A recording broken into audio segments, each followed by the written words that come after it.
What's going on, everyone? This is BMT. I'm not going to be too long with this. Maybe like a 45 minute. Maybe not. I don't know. But I wanted to speak about,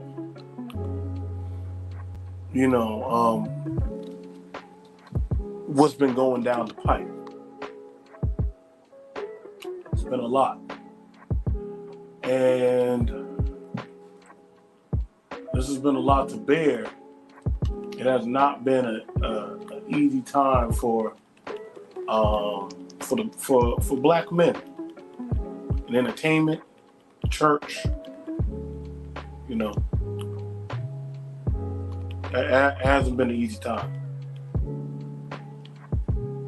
And as you surmise, a lot of men don't know how to take to,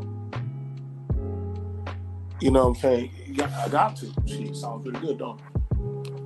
A lot of people don't know how to take to this right here, man. It hasn't been pretty good. You got Diddy Gate. And you can't blame the women because you got a bunch of men coming out now about Diddy. You got a whole bunch of men coming out now about Diddy. I'm like, the dudes from you got Serve coming out, you got Hakeem coming out. I'm like, God damn, who did Diddy not get? And you know what's so crazy about it? Other men were down with it. Other black men were just right there, just, you know what I'm saying? You know how they all say, oh, not me. I would never have done that. But you got all these older black OG men out there clapping cheeks. They're all part of Diddy Gate. Now, I don't know why a lot of black men are trying to avert their eyes from this for a while because, see, the other groups, and they're not doing that. The internet's not doing that. And it's not a time to go run to Jesus because all your pastors right now, you know, one of your main pastors, TD Jakes. Oh, he's been down on the slide too. No, you're right about that, seeking my credit. It is time for black men. Y'all might need to go. It's time for us to go. It's time for us to start stepping away from trying to be entertainers, football players, all that other stuff. But it is not working. It's not working out so well. Ain't nobody coming to save you. Ain't nobody coming to doggone brave and speak good on you. Ain't nobody. If anything, they're now making memes, movies, every goddamn thing about black men right now. And the power of that be, they're like, I told you couldn't trust these Negroes. Told you couldn't trust them.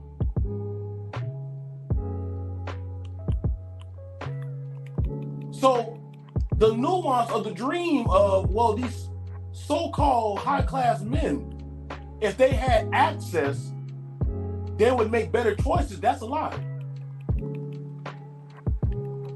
That's a lie. We can tell that's a lie because you see it right here with the high elites. You see what they're doing. You see with the men that have access to women, you see how they're getting down. They ain't want no women. They don't want no. They want the taboos, the unholy of unholy. I'm like, Jesus Christ. This has to be a bad written portal. And see, a lot of black men, they don't want to talk about this shit. Y'all been like, one day if I could just get up there to the stars with these successful black men. But see, we see what these successful black men are doing to other black men. Y'all were having fun laughing at Will Smith, but shit, y'all were laughing at D-Wade's son, but god damn it, the heart has been getting their teeth clapped. Y'all been out there singing glory to hallelujah. It ain't been ending too well. Y'all got it with goddamn Disney is trying to figure out, should we make a movie about this?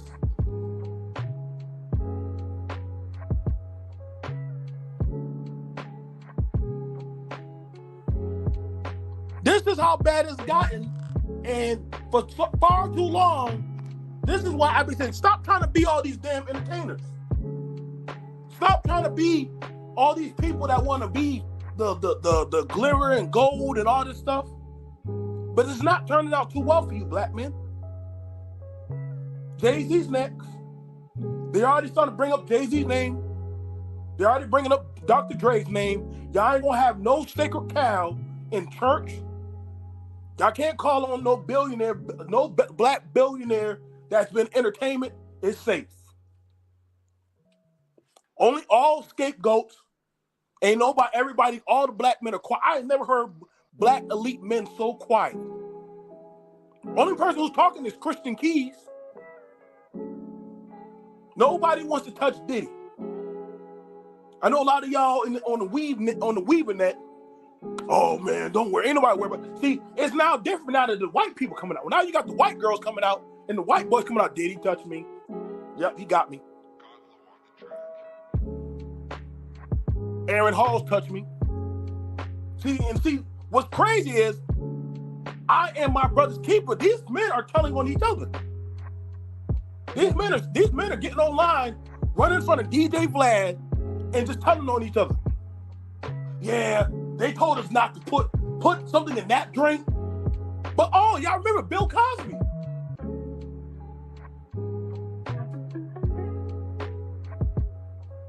Y'all remember the Bill Cosby, the Superfly drink? Shit, they had a whole bottle. They had bottles of that all over the party. You didn't know which one to drink. But see, R. Kelly said, I'm not the only one. Why y'all focusing on me?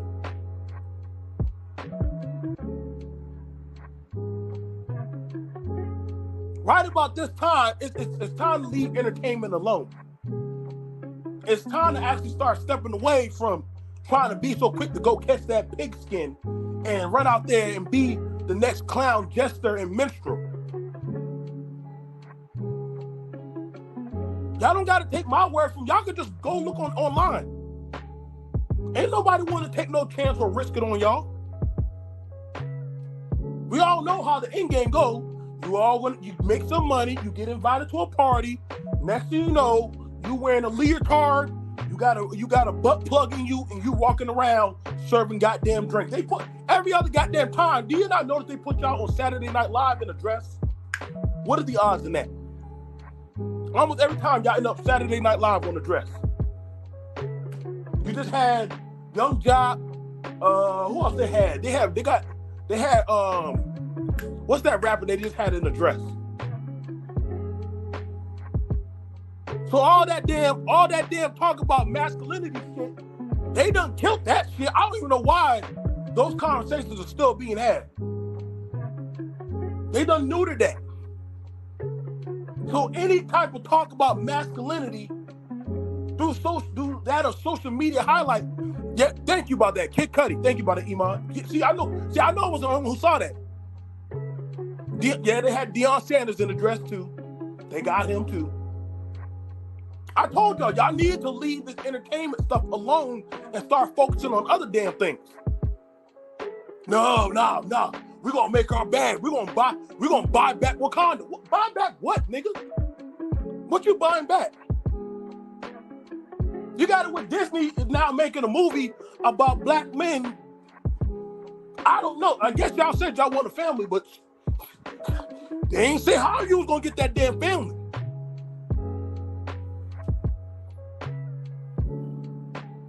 They ain't tell you how you gonna get that damn family. I know BMT the bad guy. How dare you talk about this shit? Always banging down on black men, but you ain't got shit to say about those other men that been out there on social media. Those billionaires and millionaires and all them other goddamn men that been getting ran through. You got man after man after man coming out saying Diddy got them.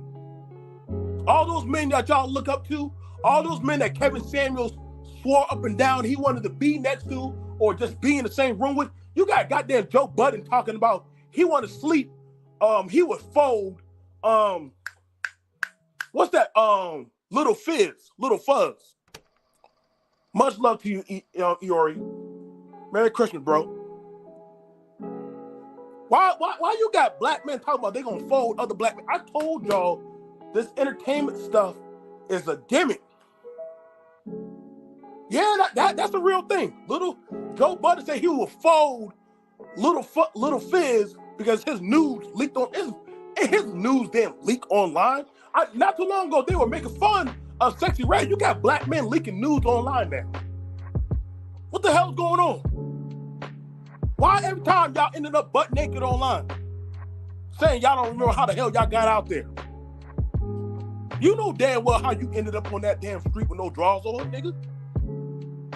Y'all should be focusing on other things rather than always having the doggone put on the show. But you were told the best thing that you can get out of black folks is entertainment. Not focusing on business. Not focusing on actually proprietorship or actually just getting a career or a trade or just being a wholesome human being. No. Jump in front of that damn camera. Shake your ass. Be a goddamn diva. You want to be the prize. Kane the Conqueror, oh, they got him. They got Kane. They got him. They got Kane the Conqueror. He done been conquered. Yep, you right about that, Mike. Kane the Conqueror, you've been conquered. You do not have to worry about conquering no more dimensions. You will be locked up for a year. Again, another person been taken. This has not been a good year for black men. This is not 2023. It's just not a good year. 2023, if you got any money and you over 7 million, you might want to go lawyer up. If you've been at any party that involved NFL players, church goers, Tyler Perry, TD Jakes, goddamn it, any goddamn Bad Boys for Life, anybody, you might want to go lawyer up. You might need to go get a lawyer team right now. Just don't even wait. Just go ahead and put that money down because it might be your time soon. You don't know when, but it might be your time soon.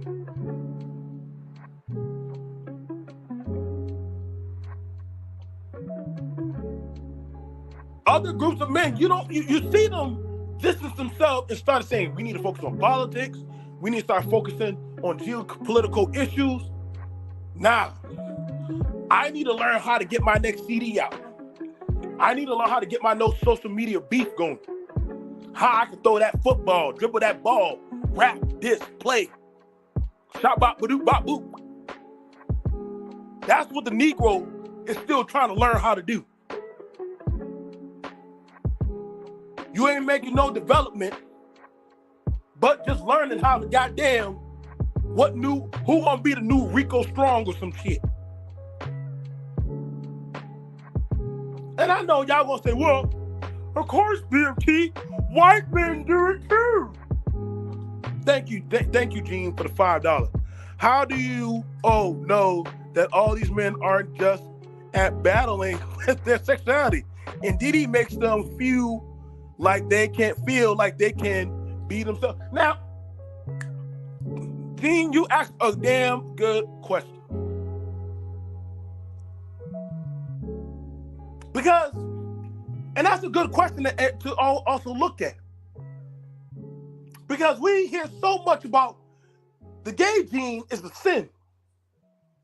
Now, I have to know, how the hell are so many of these men allegedly so comfortable with goddamn ending up at Diddy's parties? I mean, pastors are ending up there. Pastor wives, they get said, come on, baby. You ain't nobody if you don't go down to Diddy's party. These men aren't being tricked to go to Diddy. They're not being tricked. They getting called at late at the night. Hello? Hello? Who's this? Hey, man, what's going on? Diddy, what the the hell you doing? What's up? Bad boys for life. We about to have a party in Atlanta. Are you gonna be there, baby? Come on, Diddy. You know I'm with my wife. Come on now. I can't. What's Jay gonna say if she know I'm going out? Come, just bring her along, bro. I got some drink for her. Diddy, come on now. Stop. Told you I can't be there with you no more. Come on, man. Just stop playing games. You know I need you there. You all I need. Diddy, you know I like when you sing. All right. Come on, Gene. Come on, baby. What? Nigga? It's goddamn 1 o'clock in the morning. Diddy said, come on. Oh, hell no, not Diddy. Yep, 50 Cent kept saying, y'all niggas don't. Everybody looking at weird at 50 Cent when 50 Cent said, don't go. 50 Cent said, don't go. If Diddy invites you to a party, don't go. You think y'all niggas were listening? See, now you got it with females are now you got it with women are now dropping photograph pictures, receipts, dropping recordings, not just with him, but with you black men. With y'all in the studio, with y'all in the street. So, y'all about to say, Diddy about to be the fastest billionaire we ever seen. Ha! Leave P. Diddy alone. Man, Diddy did it himself.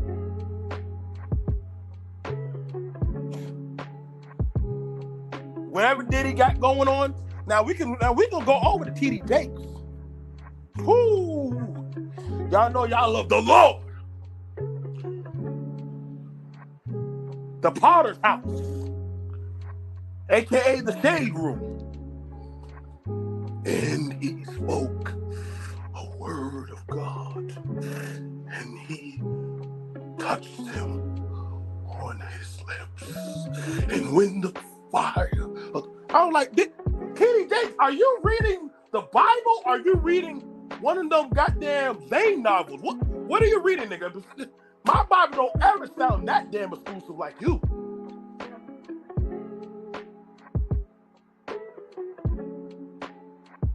Y'all never noticed the way that TD Jakes be reading the Bible and shit? Why his kids are always fucked up on drugs and touching themselves and shit? We should have known that long time ago that there was something going on with TD Jakes. Now we finding out TD Jakes was on Diddy Island.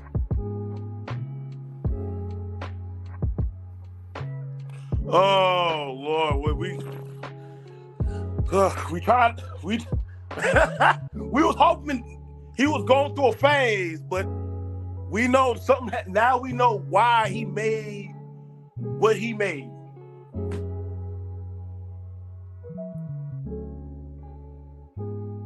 No, we ain't having a problem with Simone Biles. I mean, she said she got a prize. But see, that one thing, God for no. I mean, I gotta be honest. I gotta be honest. I'm gonna be really honest. It's not like we haven't been seeing a lot of these NFL players in compromising predicaments. It's not like we haven't seen, just because you got a wife don't mean you ain't about that type of life. That's been proven time and time again. A man can have a whole woman and child and still that ain't enough. Diddy got umpteen amount of kids. That man ain't satisfied with just no woman. Diddy like it all. There's a lot of androgynous goddamn men running around in Hollywood.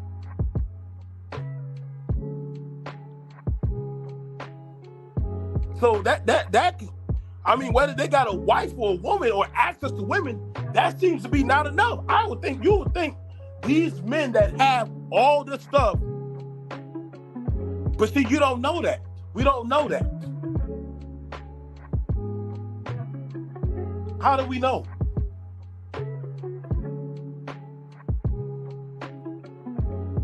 I am happy that men and women are coming out about this abuse. We are happy that they are coming out about this abuse. But see, why did it take this long Why did it take this long for black people to speak up about this type of thing when we knew it was going on for years? This was talked about on the Breakfast Club. This was talked about on radio. This was talked about in interviews. These things were talked about what these men and their wives were doing for years. What they were doing with the money. About illegitimate children popping up. About men, I mean, no offense, but we already knew Orlando Brown was already fucked up.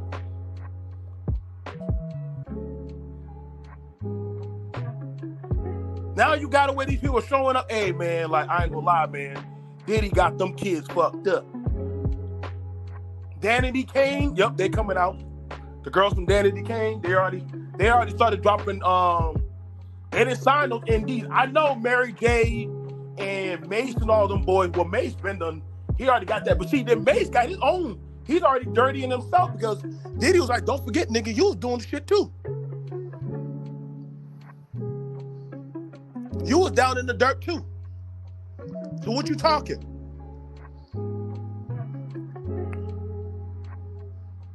They already got a Netflix special possibly coming out saying Surviving Diddy. Oh yeah, Iman. Yeah, we know, Mason. You not clean too, buddy. You not clean. Yeah, we happy for Simone and her husband, but we're gonna see. Here's the real thing. Let them come back to us after 7 years. Getting married for 1 year, 2 years, that's cute. Come back to us after 7 years, 10 years, 15 years. Then come talk to us. Come talk to us after a baby or two. Half the time y'all be pulling Tiana Taylor type of shit. Well, I got my wife and also I got my spiritual girlfriend from Tahiti. She speak poop poop poop poop. She got my other baby.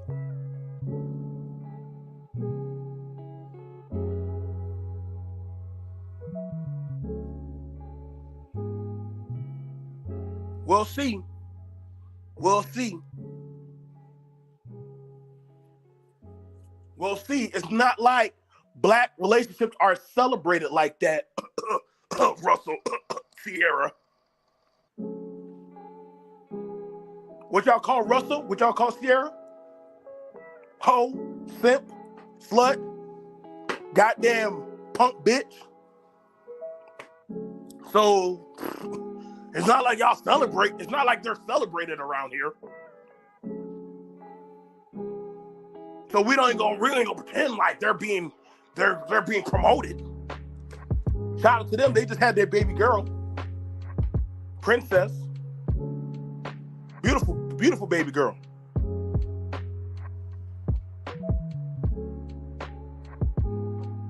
But see, you gotta understand that they gotta bring up your tragic history. You gotta survive the storm. That's one of the tragedies of when you're in that type of limelight as a black man. You have so much access to these type of things. Temptations are a lot more easier. Same thing goes about for the women.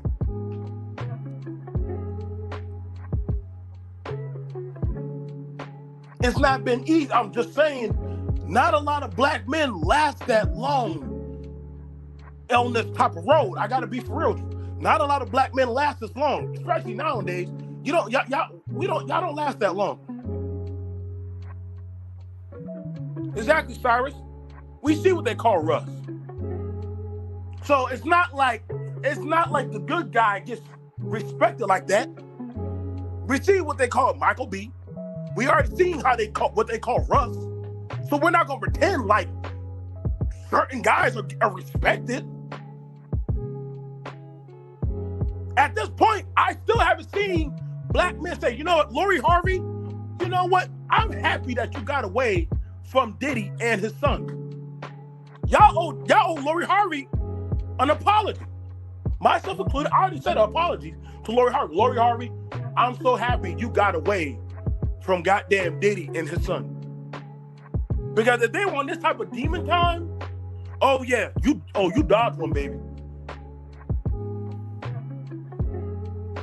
You definitely dodged one. Music is not what it is. This is why I said, I don't know what to tell y'all about the music industry for black people. But I think we might need to slow down on this shit and start focusing on other things. What's going on, Complex? Shout out to you, homie.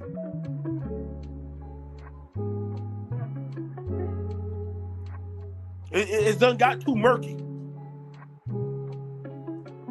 And I'm gonna tell you right now, the way that the old culture of hip hop and rap, or the old culture of music for black people, is about to be eroded and destroyed.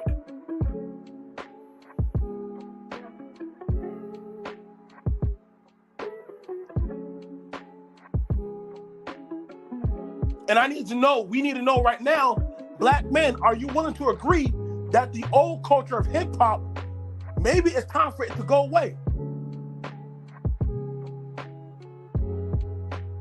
Or you're not ready to let that go?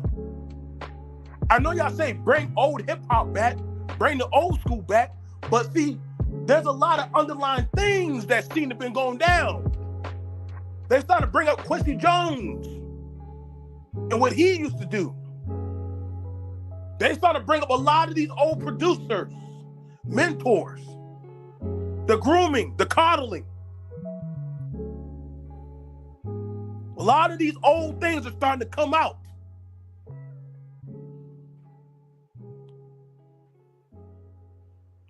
One of your favorite celebrities, why he has a picture of the man having his hand on his pants.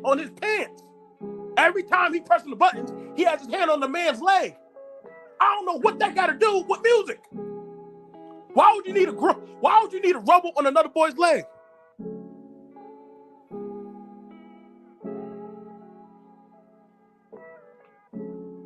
Oh, Tevin Campbell? Yeah. Hey, man, that man's a whole demon. That man's a whole demon. You weren't going to tell him no. You weren't going to tell him no. I need to know what did these that's the thing that's so scary about it. What did these men do to get these other men? I knew they got Usher. I knew they got goddamn Lil Wayne. Hell, I knew they got Little Young Money. We knew they fucked them little kids up. But goddamn, I mean, they literally, how bad did the 90s kids get fucked up? I mean, yeah, we got Disney kids. You got the Nickelodeon kids. I guess ain't nobody got lucky. See, we saw a birth bit when we saw Aaliyah and Foxy Brown. But see, at that time, when it was the black women, nobody gave a fuck. I'm gonna say it like that. Nobody gave a fuck. When it was the black women, her parents know what they're doing.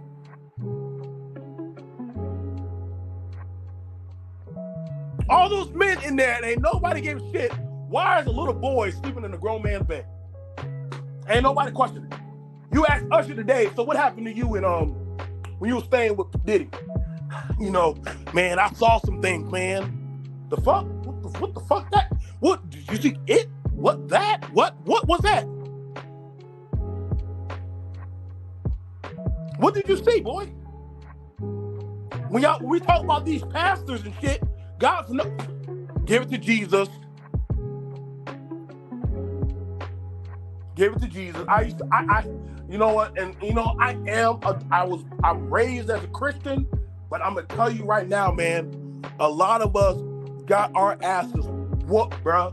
Like, if you said anything bad about the church, if you said anything bad about that goddamn pastor, you said anything about anything that involved that goddamn Pentecostal church, you had a demon in you. You was a demon. You was a demon. Because everybody knows God's holier than holy children can never sin. God's children can't sin. I mean, granted, Pastor Eddie Long and a lot of these niggas have HIV and were passing on all kind of chlamydia, herpes, Her HV2 and shit. All this, I mean, no offense, but the black community got it bad when it comes to STDs and STIs. We don't want to have that conversation. We always talk about watch out for the baby, but we don't talk about the other shit.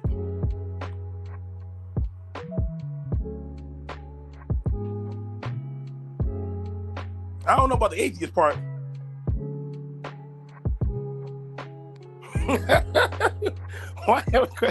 What's going on, Ruby? Merry Christmas, dear.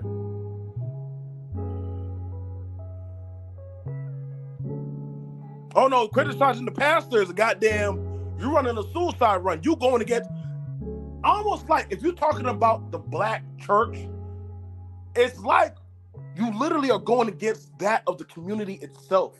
And understand, I'm not an atheist, I'm not agnostic, I do have my faith, but damn it, man, these pastors been getting caught for years and years and years from all these holy men and religious leaders, these celebrities. A lot of these people that we keep being promoted about, they keep getting caught. And at no point do we ever just say, I think it's time we start to sit y'all asses to the side.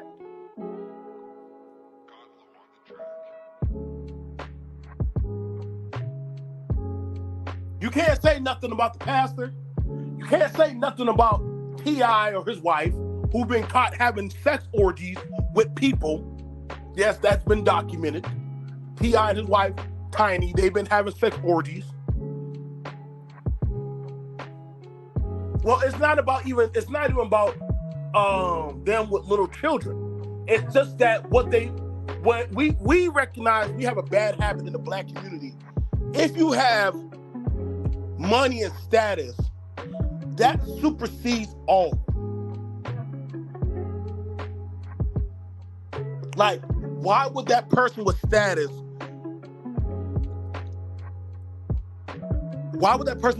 be bothered with you? You're the ugly girl. You're the boy crying out for attention. You just want to be heard or cause an issue.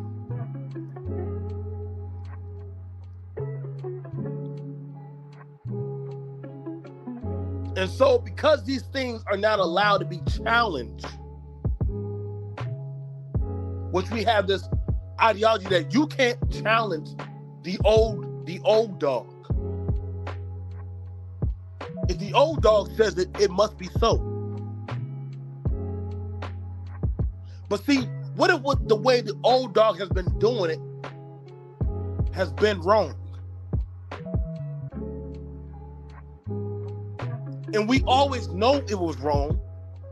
We always knew it was wrong, but we're not allowed to say it was wrong. I'm sorry to hear that, Red. I was beat, scrutinized, and called a demon going against the AME church up until a bunch of people left and there was a low attendance due to allegations. Hey, listen, bro. My mom was willing to kick me out the house because I said I'm not going to that church, man. I'm not going to that church. I'll send you my tithes and offering, but I'm not going to that church. There's too many things that done happen, man. There's too many things that done happen at that church.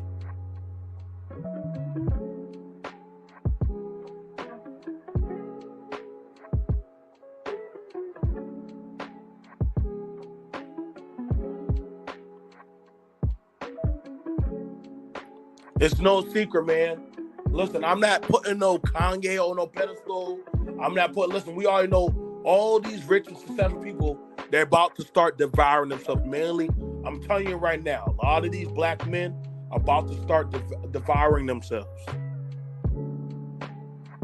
A lot of these pastors are about to start doing 90 degrees of separation.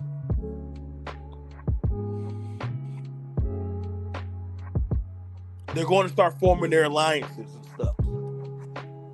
This is why I'm telling y'all, black men and women, we need to start putting our focuses elsewhere. This entertainment scapegoat, this church goat stuff, it's not working. We put over $7 billion into the church. Listen, I get it. I'm a Christian also. But maybe we need to take at least $5 billion of that money and reallocate it into things we need.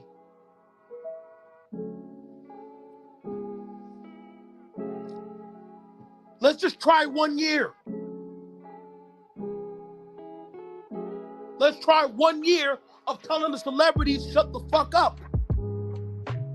Just run the damn ball. I know y'all don't like what that white woman had to say, but guess what? I'm not against her telling LeBron, shut the fuck up. Just play basketball, nigga. You just play basketball. We'll do our politics. You do the politics in your house. I know a lot of y'all don't like your GOAT being told that we don't give a fuck. I don't care what rappers have to say.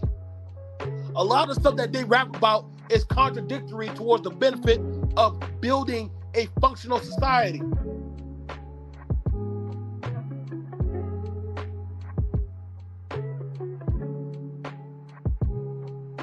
Yet, when we see what they actually got going on, majority of them are broke. They don't own shit. I know y'all believe, oh no, their net worth. Are you crazy? You're crazy. Their net worth. That's not theirs. That's not them. That's not them. They actually don't own that money. And see, that's been proven. Did you not see what they did to plenty of these black elites? Let there just be one day they say the wrong damn thing or piss off the wrong people. Guess what? In one day, they back on the streets just like you and I. So guess what? The money's not really theirs.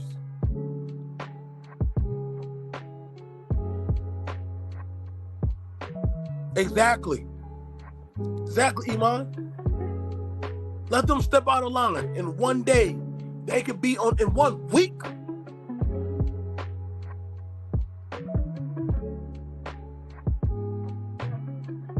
They can't speak freely. I know y'all don't like hearing that, and I'm not going down no pipe dream, but listen, a lot of these men are they're puppets. This is not no joke. This is real. This is reality. Hey, put on that jersey. Why? Because I said so. Wait, say this goes against what I believe. I ain't asked you that shit. Put it on.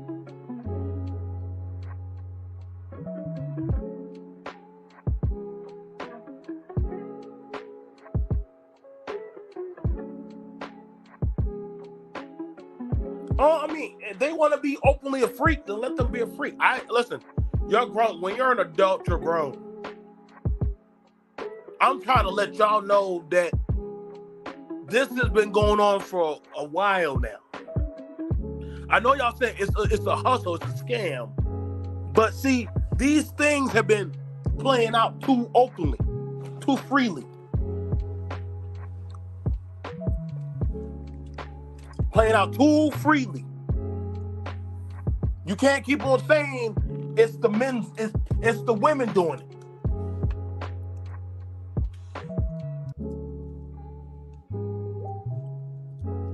Now you got it where TD Jakes is Tyler Perry talking about suing.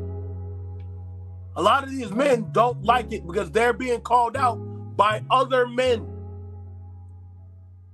Now, why is that? 18 companies have already withdrawn from Diddy. 18 companies have already withdrawn from Diddy.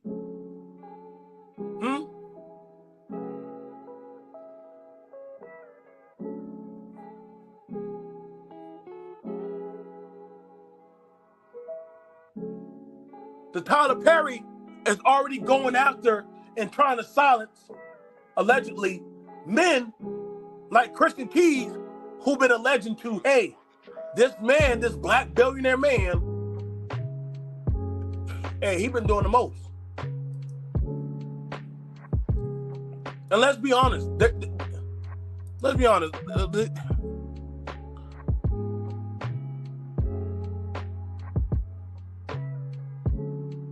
Nah, I ain't being no vegan. I ain't doing that shit. You on your own on that.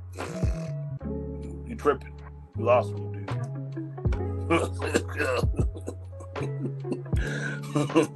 No, thanks.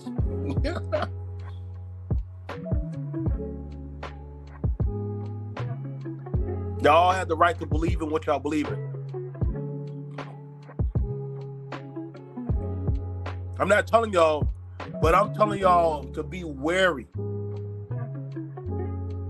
Be wary of the shepherds.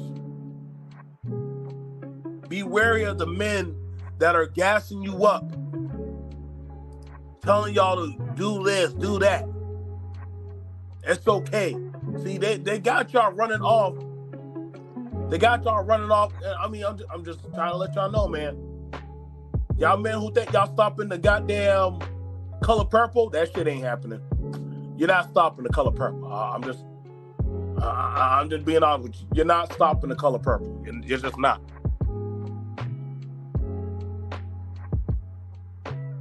And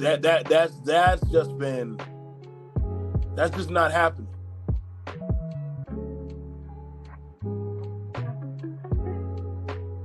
Y'all getting arrested easier and easier and easier and easier.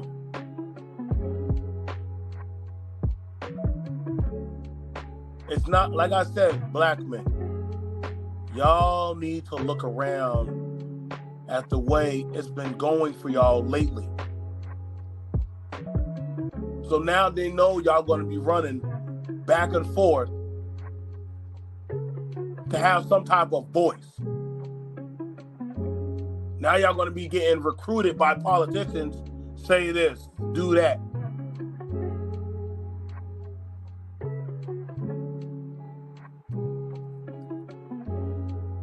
I'm trying to tell you, man, it's not working, brothers. I know y'all may not want to hear that, but it's definitely not working in y'all favor.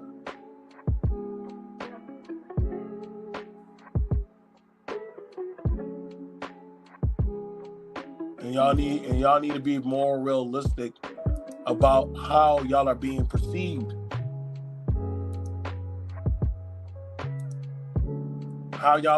Listen, man, I'm seeing, like I said, I don't say black people are done. I'm not on that doom and gloom talk right there, Tyrone, man. I'm not on that.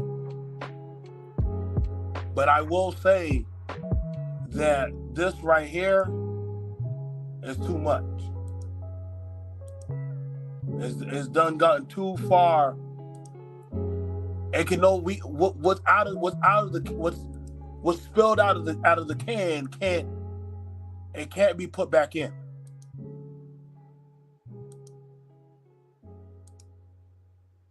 It can't be put back in.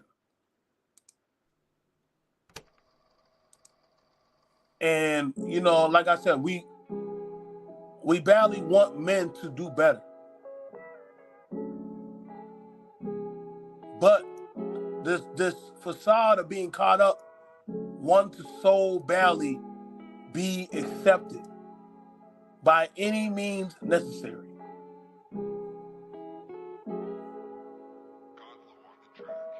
That has badly helped us.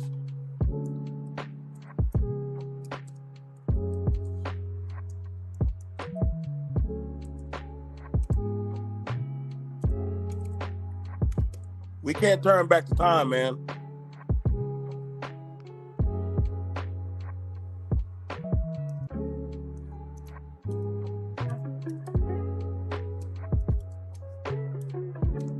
We can't turn this back, man. But I think, and you know the crazy thing about it, a lot of Lord have mercy, man. You know what's so bad? This man been caught a lot of times doing shit to other men. And these men never said anything. And what's so crazy? the facade of what masculinity needs to do.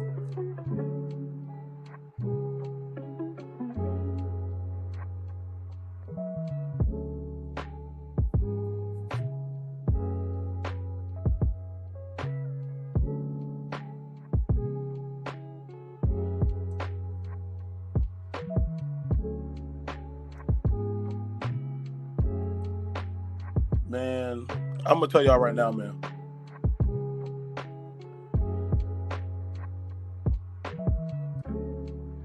Y'all boys.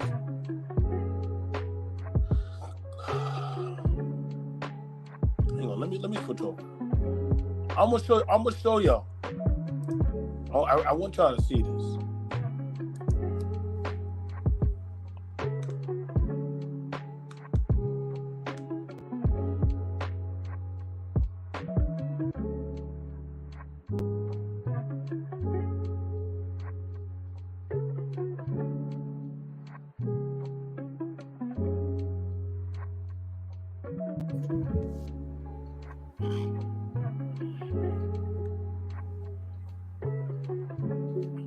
Testing. Can y'all boys hear me? All right.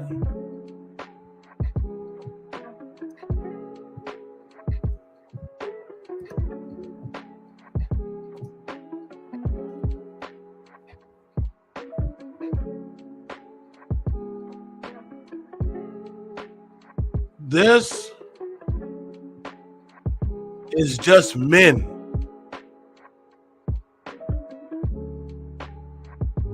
Quincy Jones. Now I get it. These are all allegeds. Justin Bieber talking about it. You got Usher and doggone. You got a lot of men coming out.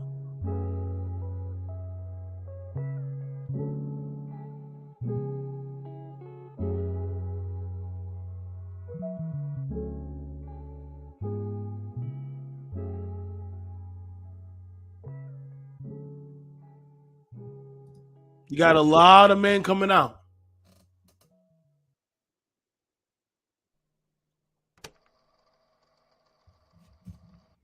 So who are we blaming on this one?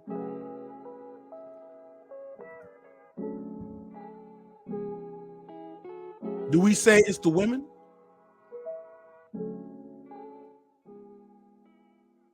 Do we say that it's their fault? It's the parents' fault. Because a lot of these people, they're men. These are grown adults.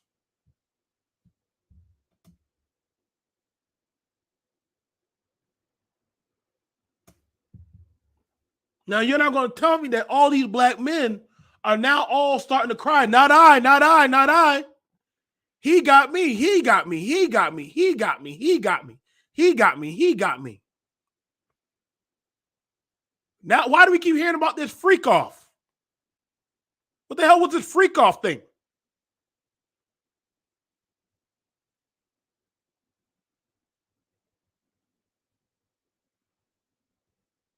These men be kissing on the goddamn stage and shit.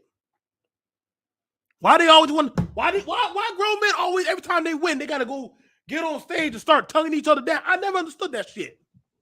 I said, damn, I never want to win.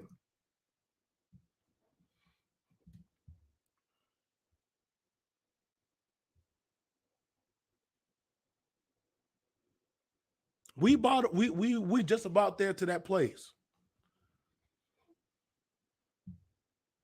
Maybe it's time to actually pivot this in a different direction.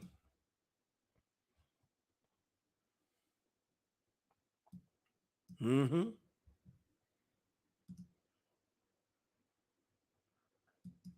I know Dwight. We know Dwight Howard be going down there. We know his little nasty ass be down there having a good time.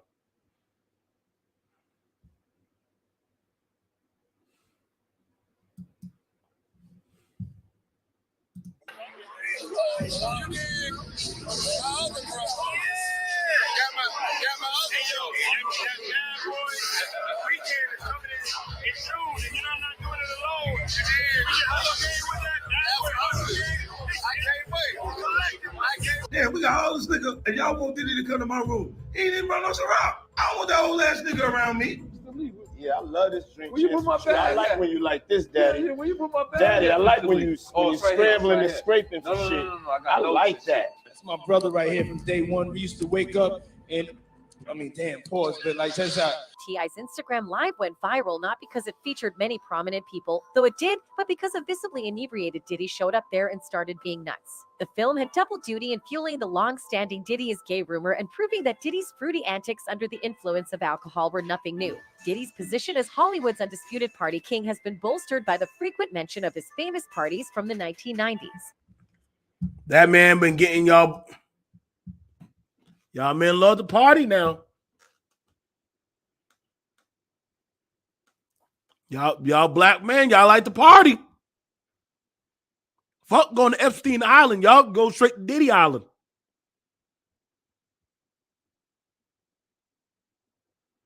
Y'all like to party, don't y'all? Huh? Y'all want to be the elite?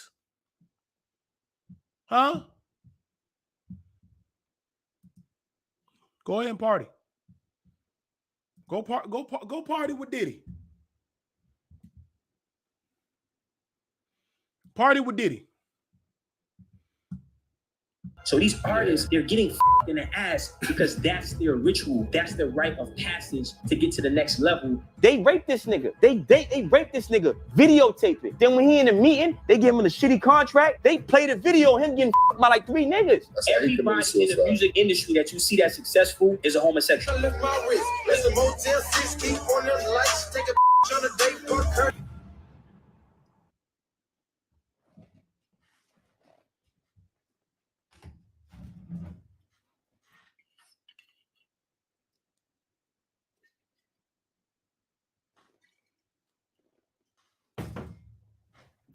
Ain't none of y'all men can't just walk away.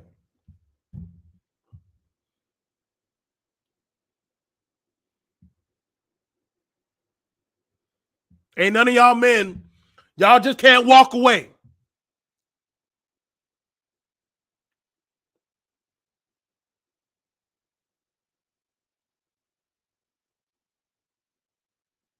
Y'all just can't walk away.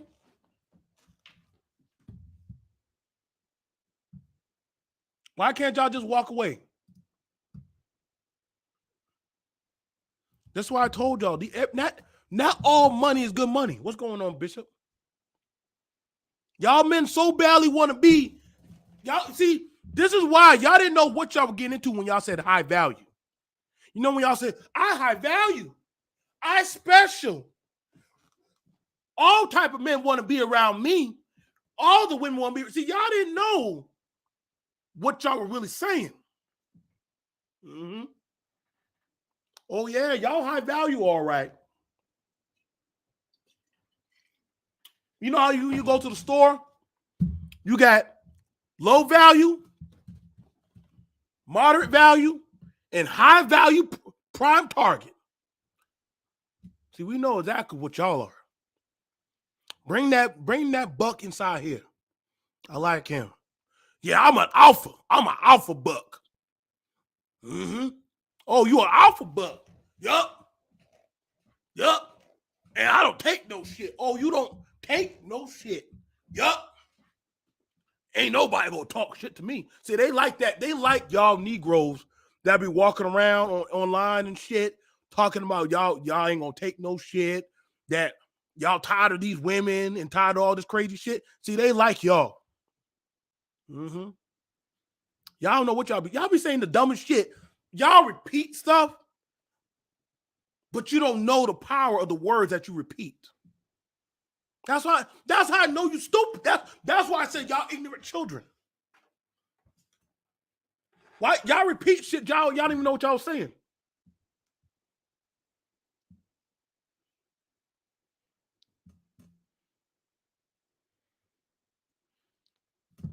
Y'all didn't know what y'all were repeating. Y'all alphas. Y'all don't take no shit. You do whatever you like. See, those were the ones that they love to break. See, there's something about buck breaking the unbreakable. You know, like the virgin. Because when you tell them that, oh, okay. You're the main one, huh? I got your ass. Literally. I got you. Bring him in. You see how they got them all acting crazy, doing crack and shit, acting all funny on stage and stuff?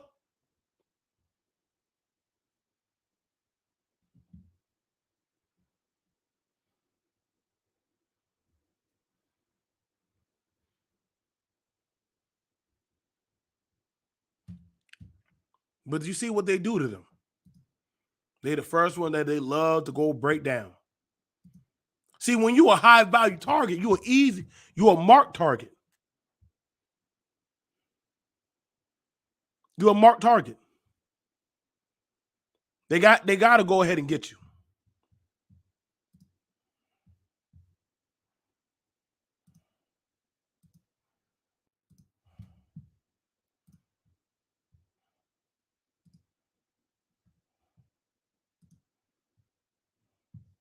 That's just the beginning. All right, then there's people that try to do bodily harm with me. They will be in the house with Puff. So I'm like, it's a funny game y'all playing behind the scenes. This just exposed P. Diddy for having an intimate relationship with Pastor T. Jakes. These allegations have not only shocked fans, but have also raised numerous questions about Diddy's gay relationships. Do you remember, like, who's the first person you told, like, I'm done with this? I think Puff was the first person I told. From the glittering highs of music stardom to the secret backroom dealings, let's explore these claims, dissecting the histories of each individual. First up, let's talk about Mace, who rose to prominence in the late 1990s. His journey began in Harlem, New York, where he first showcased his rap talents, capturing the attention of audiences with his smooth flow and distinctive style. Mace's rise was meteoric. His debut album, Harlem World, released in 1997, was a critical and commercial success, going multi-platinum and solidifying his place in the rap genre. But what really marked his career was his association with Sean Combs, known as Diddy. Their relationship was more than... They already got you, Mace. They already got your ass. You already know they got you hemmed up, boy.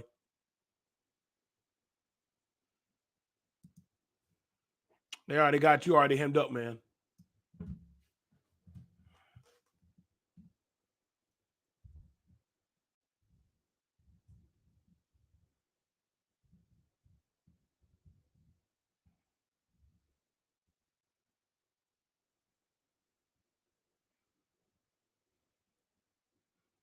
They got this nigga crying.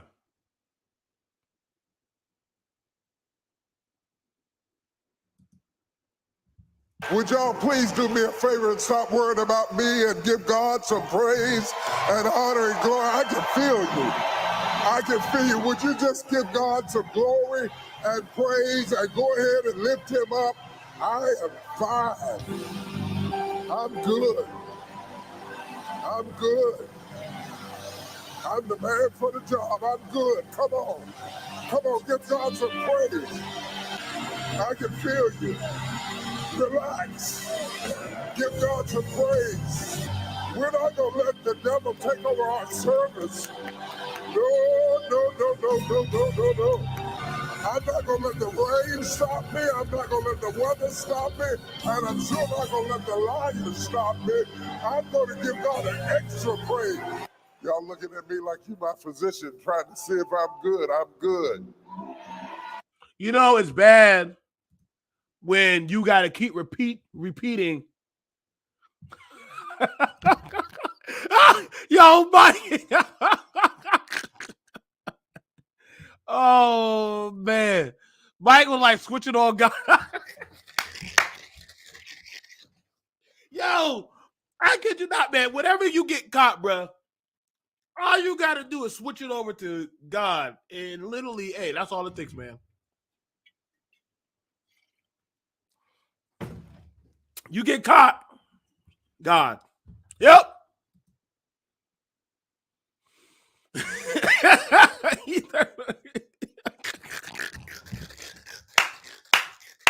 Hey man, I don't know why, boy, but whenever we get caught, boy, we start play on some music.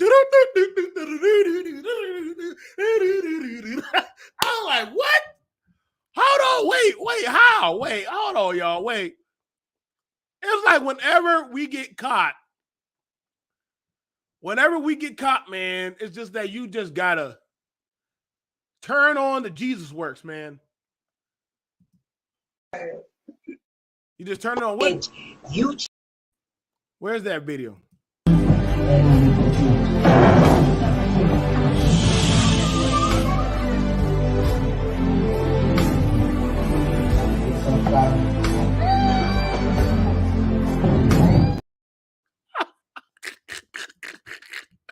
I don't know what it is, man. Oh man, I tell you, man, listen, that is the bailout be all thing, man. You catch a Negro bullshitting, just listen, man, just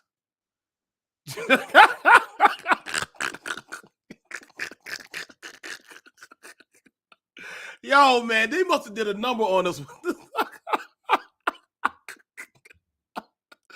I'm trying hard, man. I'm trying not to sweat, man. Like You can't do this 50 years and ain't been in a fight, ain't been in a storm, ain't been up under attack. I'm fine. He that is with me is more than all those that are against me. I'm fine. Glory to God, hallelujah. Let's lift up the name of Jesus. Thank you for loving me. Thank you for praying for me. Thank you for being concerned about me. I can feel you. I can feel you. I'm okay. Come on. Come on. I'm good. They must have got him. I'm good. I have to be uneasy. You ain't got to be in trouble. Come on. Come on. Come on. Praying in, watching in, discerning in, whatever brought you in. If anything, I think, see, that's how you know. That's how you know black people are musically tuned. Because you just gotta say some musical shit, pray it in, rap it in, bust it in, flop it in. Skip bop, ba doop, bop, boop, bop, beep, boop. Oh! That's it. He can't be gay. It must be the spirit. No, not our pastor. I'm telling you right now, man. That's all you got. That's all you got to do, Iman. That's all we got to do. We caught Iman selling crack and dope in the street. Ah!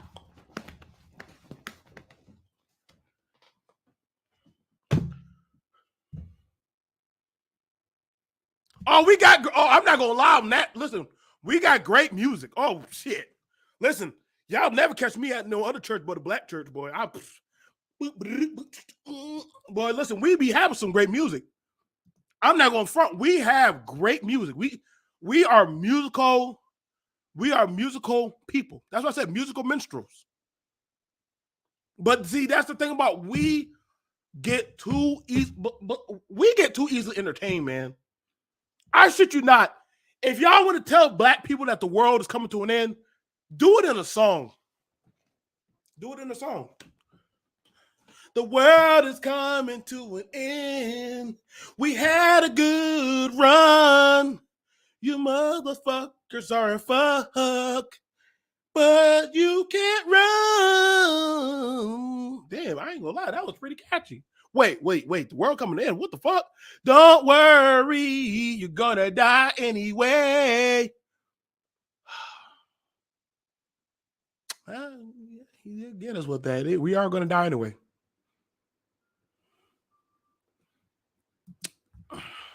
I've already done heard that case already done dropped that, hey, the nigga can sing, so why do we put him in jail?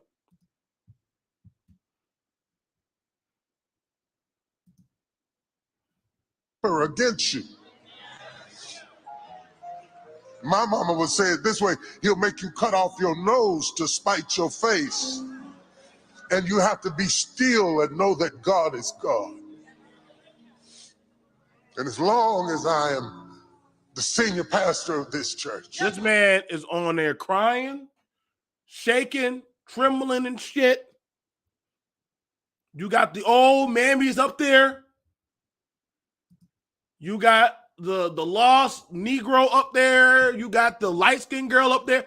You got everything. and you have to good. be still and know that God is God. You ain't going nowhere, Pastor. And as long as I am the senior pastor of this church, Yep. God!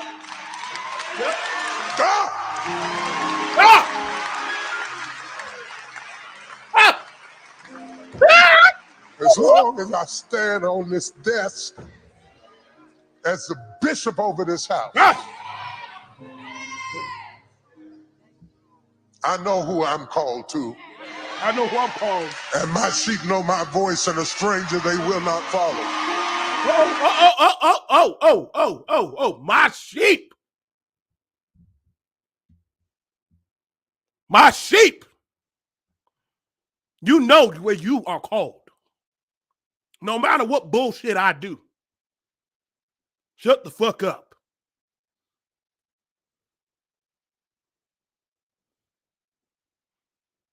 You see, it's so bad nowadays. They tell you to your face, you just sheep. I don't know how, and they say, yeah. I told you, all you got to do is all you got to do is put it in music. Black people will accept it. I know you heard it. Yeah, sheep, niggas, goat, tortoise, like, all you got to do is you can call a Negro dumb in a song and they will still, yes, thank you, Jesus. Wait, yeah. You can't make this up. Listen to what he just said. All too. And my sheep know my voice, and a stranger they will not follow.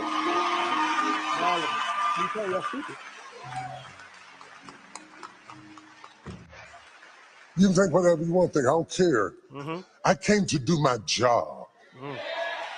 I came to prophesy as I was commanded. I came to hear the master say, well done, thou good and faithful servant.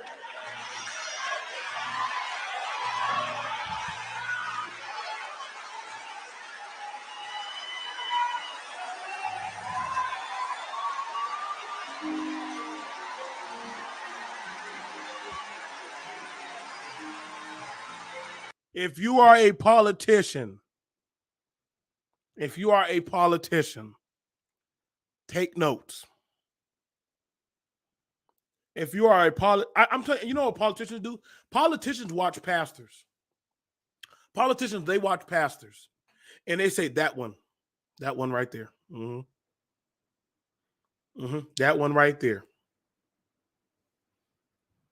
That one right there. Because that man literally just told them that they're stupid. And they literally were like, yeah. If you are a politician, you just got to say, you just got to go to the church. They'll take whatever you say to them at the church.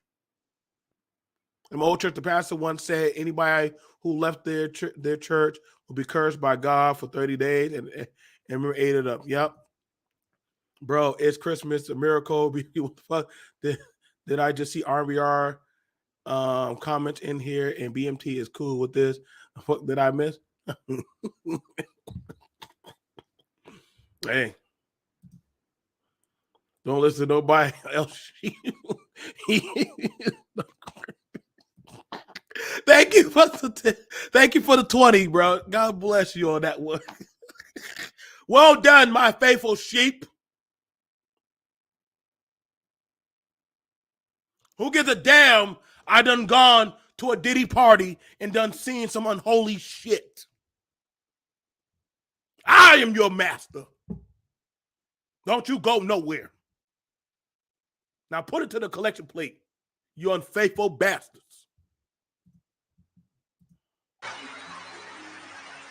I came to stand up like a grown man. Oh, Lord. When they got to tell you they're a Who grown has man. a God who sees everything. You know we are fucked when they got to tell you that they are a grown man. When black men have to remind you that they are a grown man, you know it's about to be a bullshit speech. Everything. I came to do my job. What's your job?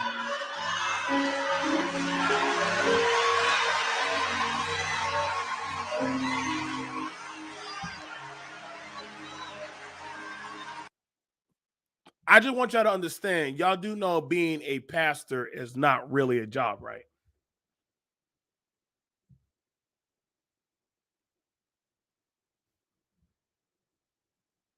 I just want y'all to understand that being a pastor is not a job. Just letting y'all know. That is not a job needed. Patty? On my feet. Yes, look. Oh my God. Look, listen. That's why I told you this. Something about religion. And maybe me and Super Mike need to go about this. I need to understand, what is it about religion that has such a strong... Do black people know how to properly use religion?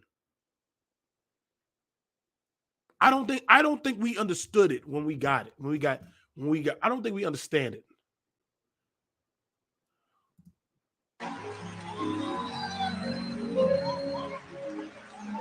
I'm gonna do it.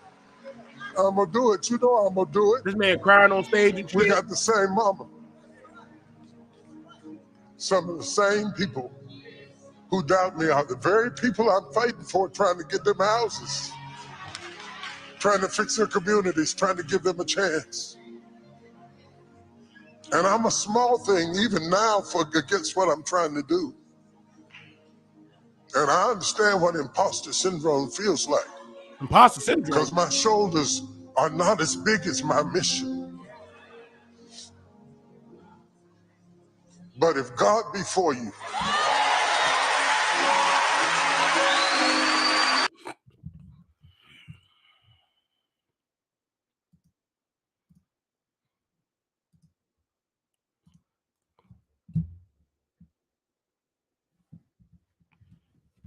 I told you, y'all can't do nothing for that man. Y'all can't do nothing.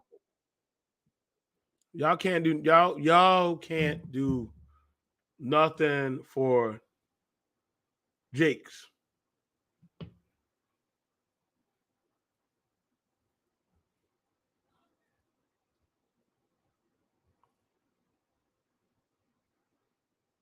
Y'all can't do nothing for him, man. Y'all can't help him.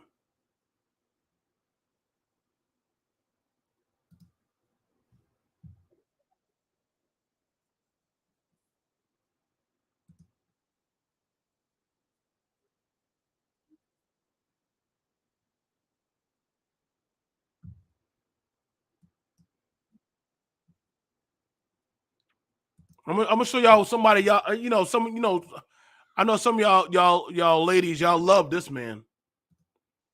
I'm gonna show y'all how men feel in front of other power. Now y'all see Chris Brown, hair all blonde and shit, tattooed up in the face and stuff. You know, got him all doing crack and coke and shit. You know, shocking accusations against Diddy, slamming him for forcing him and others in the industry. And you won't believe what he said about Diddy. Yeah, we get into the office, so we do the performance. Like, we nervous, but we just do the shit. Boom, all right. He said, yeah. Diddy has allegedly been involved in some really shady stuff, and this time it does not just involve one famous celeb. Rather, it involves multiple people from the industry. Chris has given some very disturbing details about what has been going on in the industry and how he fell prey to it. What has Diddy been doing with people like Chris? What has Chris revealed about Diddy, and why is it so shocking? Stay tuned to find out what has been going on between Chris and Diddy. Diddy's life and his sexuality have been discussed far more than his career, and there have been so many rumors that it frankly became really hard to tell if those are true or not. And with Chris's recent revelations, it's deeply shocking. While fans were already talking about rumors that there is something really shady going on in the industry, and as per the theory, Diddy, Birdman, and other important people in the industry are grooming youngsters and newcomers in the industry, and possibly doing more than that. The rumors aren't just theories either. People have gone on record and confessed about such things that have happened to them. Looks like Chris Brown isn't the only one who has seen it all. Usher has been one of those guys who was the first one to shed light on the disturbing truths of the puffy flavored camp. He gave away details about how he had lived through some wild times while he was with Diddy. To learn Flavor camp. Yeah, Flavor that's what it camp. was called. And you're going to go to Puff Daddy's. He's going In the 90s. Do you understand what that's like? Puffy's place. You are going to go to Puff Daddy. You're going to go to Daddy. You're going to like it, boy.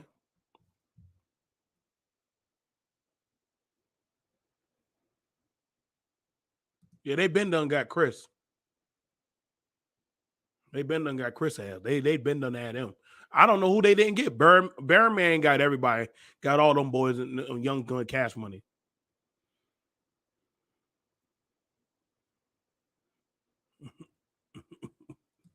Let me get into it. Ruby is so messy. Was like just filled with chicks and orgying like nonstop, right? No, not really. I Come mean, on. but hey, it was curious. I got a chance to see some things. Yeah, but you were 13. What were you I seeing? went there to see the lifestyle. Right. And I saw it. And it was but I don't know if I could indulge and understand what I was even looking at. It was pretty wild. So nobody tried to, some woman didn't come along. I didn't say that. Okay. So come on, Ruby. Come on, Ruby. Come on, Ruby. What was that? What was that? Like, you see how he said, so nobody, I can't say all that. You can't say all that. Because they know what happened. What happens at the Diddy party is a Diddy party. It's called a Diddy party for a reason. You might see some things at a Diddy party your mind can't fathom. Did I just see T.D. Jakes reading a Bible butt naked on a chandelier?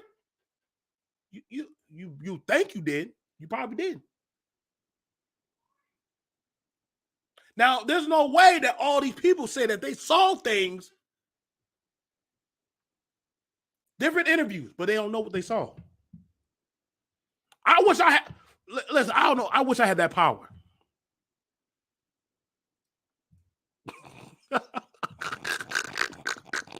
You might see some things at a Diddy party, Iman. You got to just play it cool, baby. You got to just be cool about it. You may think you saw classic Ruby there, but what you didn't see, why was she there? Why was you there, Ruby? You ain't on the clock. You wasn't doing your job.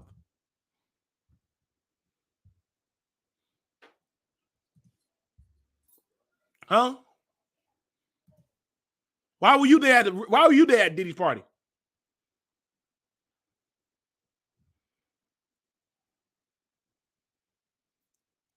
I don't know about all that now. I don't know about all that.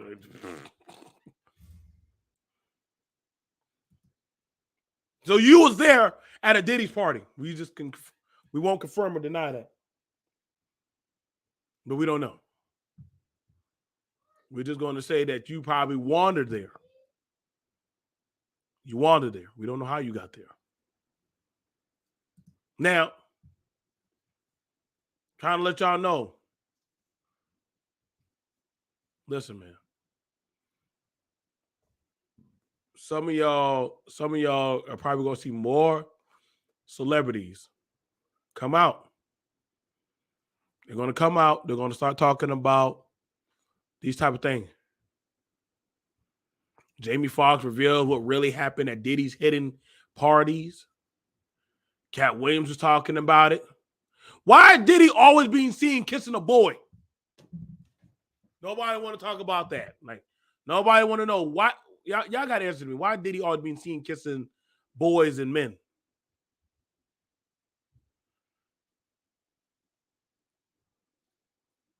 Why is that?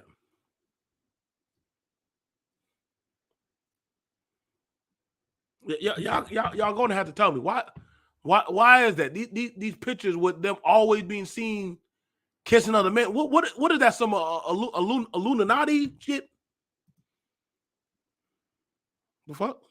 In 2009, rapper Exhibit had a night out with Diddy that took an unexpected turn. The rap mogul took him to a club that turned out to be a haven for the LGBTQ plus community, leaving Exhibit feeling quite bewildered. We bounced out of that joint straight away. The fuck? I didn't even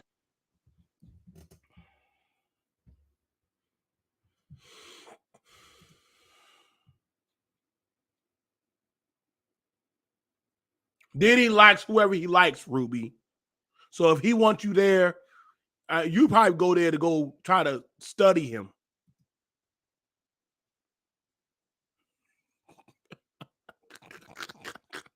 Someone asked the game in order for everyone on the estimator to destroy Diddy. This is where Diddy needs more next. No, that obvious by how much he only hates F. Fuck. He only hate F's and runs through women through like they are trash buckets, never smiling up with women or kissing on them. He does. He had Cassie. He loves Cassie.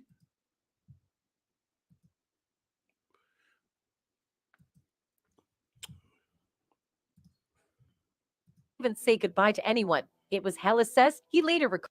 And if that wasn't enough to fuel rumors about Diddy's sexuality, he once made a slip up that had everyone talking.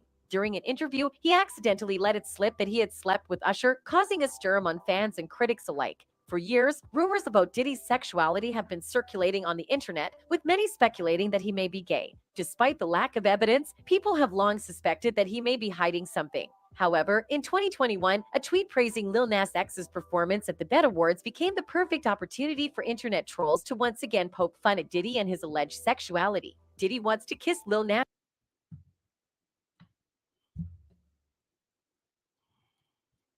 Diddy, why do we keep catching you, nigga? Why do we keep catching you, nigga? Why we keep catching you, Diddy?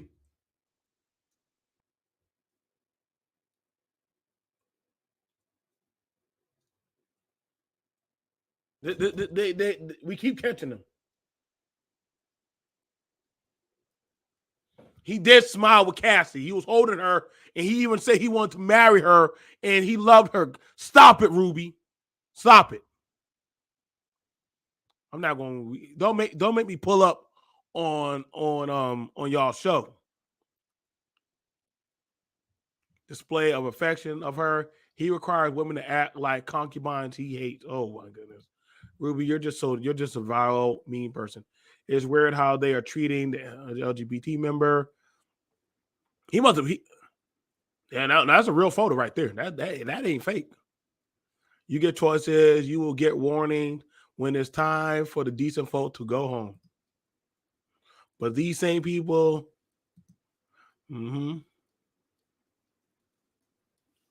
I'll find one pic of him happy with Cassie, and I'll find a picture. X now. Be fearless, Diddy. Come out of the closet and show the world it's okay to be gay. Stop playing like you're not. In 2009, rapper Exhibit. Let me go find a picture.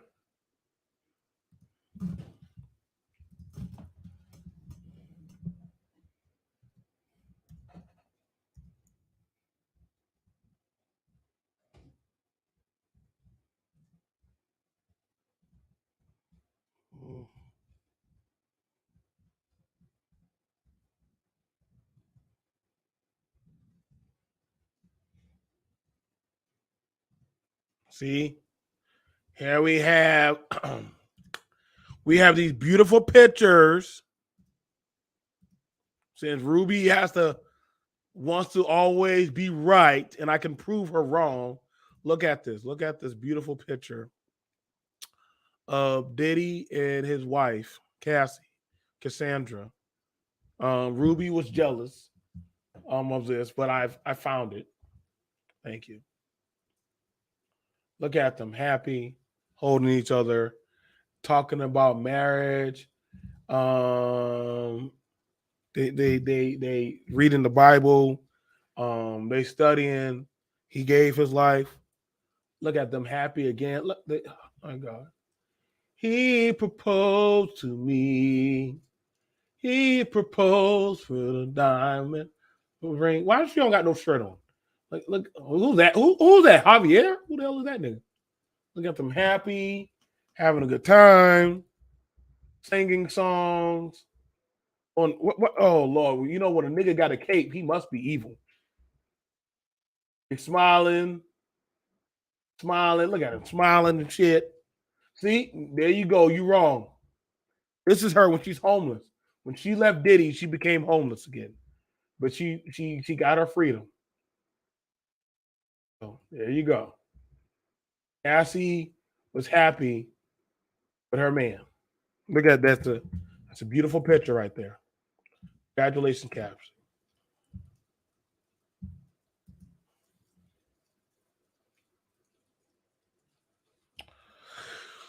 It's always a black woman tearing down another black woman that's happy. Just be happy for them. That is in public. When they are holding each other, he's just more happier when he's with men. Oh, that's Jennifer Lopez? Damn. My bad. But they that's what Diddy did. And I'm happy for you, Diddy. I'm happy for you. Because we know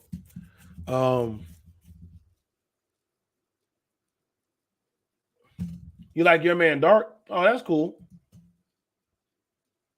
Oh, that's cool. Good evening, Shonda. There is no shortage of women who will want to be with him, but just be in the limelight. Cassie was complicit in these to a degree. I just think that she just didn't know what she signed on to.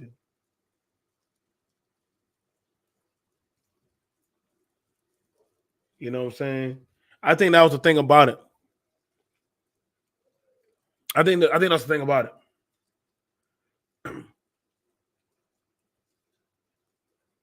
Mm-hmm. So, let's see. What's the next thing? But aside from that, nah, man. Diddy can't get no help. What's that dude? Christian Keys. He done came out. I'm gonna just grab one more dude.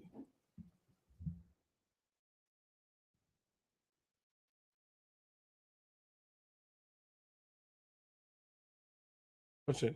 Now y'all up to par with the Christian Keys? Because he's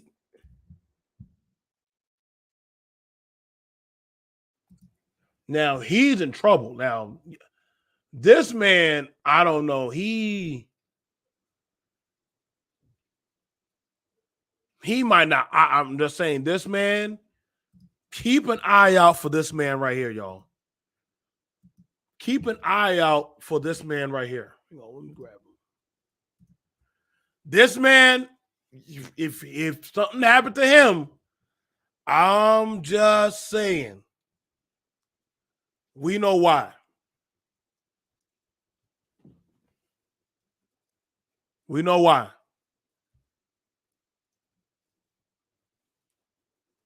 Hang on, let me see. I'm gonna play this guy's. Actor Christian Keys speaks out for the second time, y'all.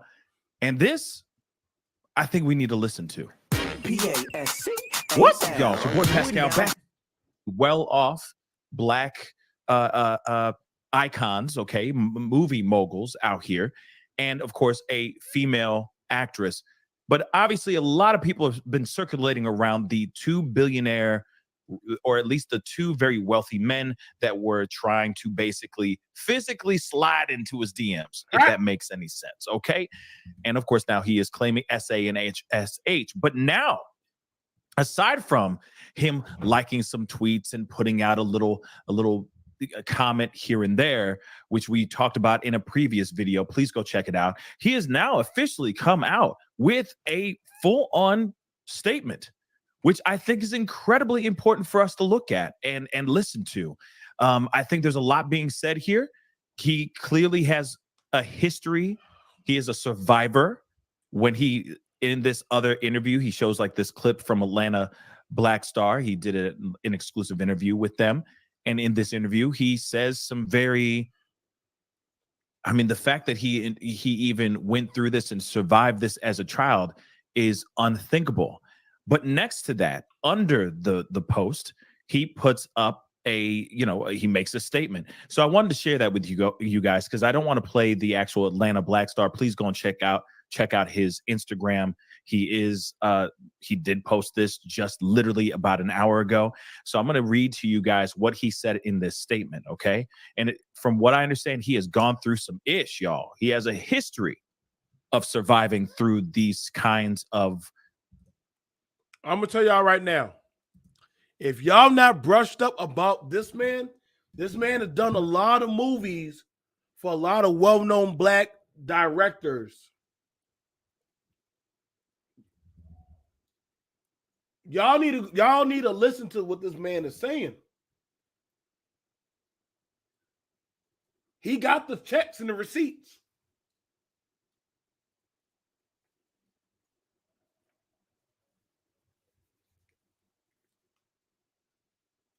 So now he said he has recordings, Super Mike. I know. I hate when people make claims. You got to show some stuff. You got to show some evidence. But he's saying that he got receipts. He got recordings. He got emails and text messages and stuff.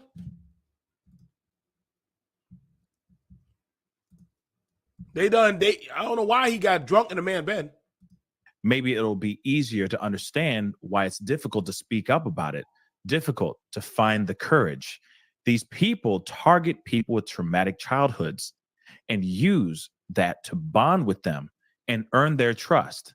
Then they try their quote unquote attempts, if you get what I'm saying, as I called it, slide into their DMs, some SA and SH. Okay. Once you go through anything like I went through for years as a kid, this new trauma can almost make you shut down again.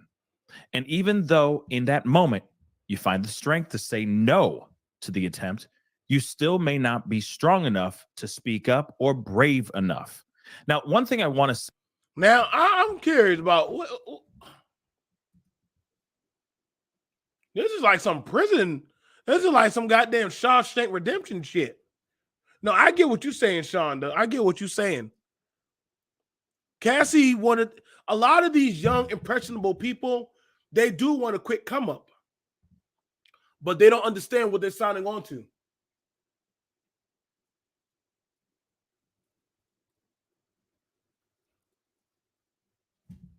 That's what happens when you take one check, you can't say no to the other checks, man. Once you take that one check, they're going to keep coming. They're going to keep coming for you. They're not going to stop.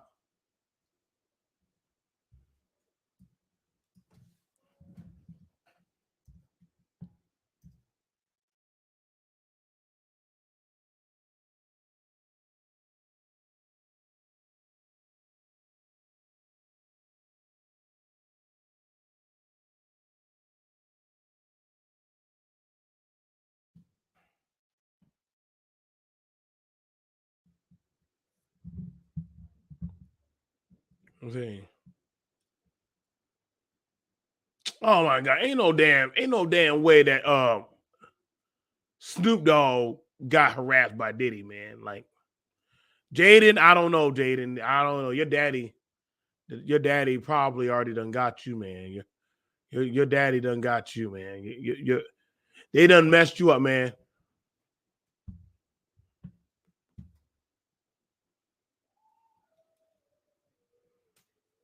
Like I said, you about to start seeing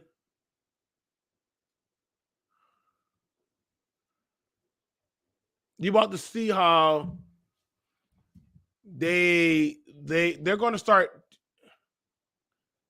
You're going to start seeing how they actually going to start turning on each other. I'm gonna be real with that. They're going to start. I told you. They're going to start turning on each other.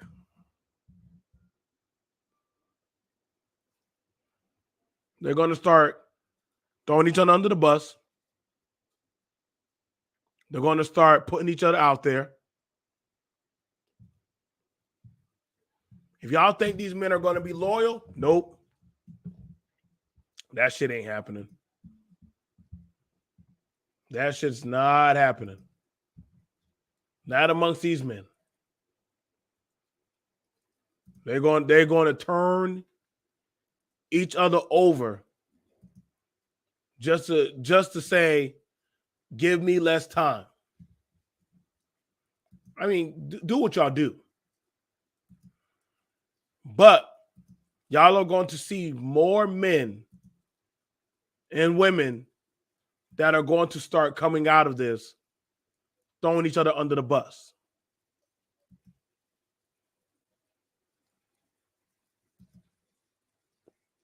There are going to be more allegations of just how bad these men are. What kind of stuff that they did with women, how many women were setting up other women. And that won't be denied.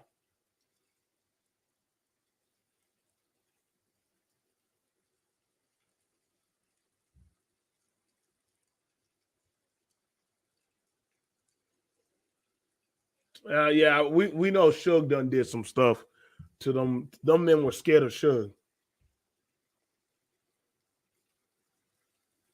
But that's all I got to say, y'all. That's all I got to say. You know.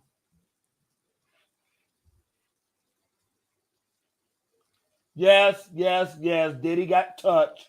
I mean, Chris Brown got touched.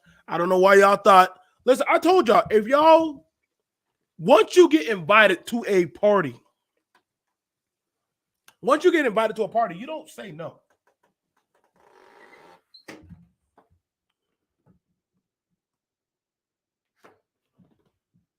Once you get invited to a party, you don't say no.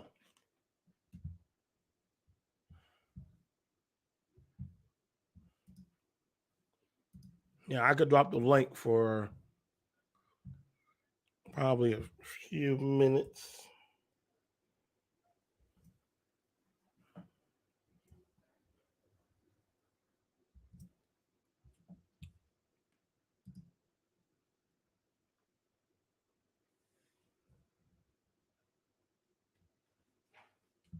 You can only what Ruby saying? Ruby, quit being bad. You can only go to court with parts you can prove. Nah, that ain't true. I'm sorry. We done seen you can go to court with shit you can't prove and still win. You don't even need to prove shit no more. You just gotta have the court of public appeal. You don't even need evidence anymore.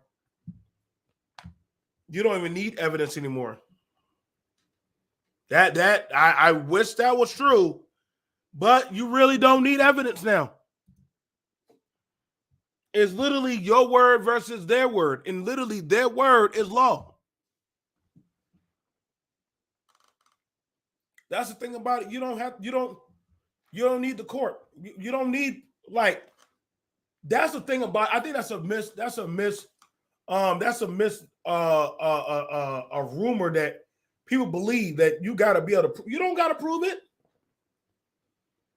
Black people, we keep believing that you need proof. Who's this? Like you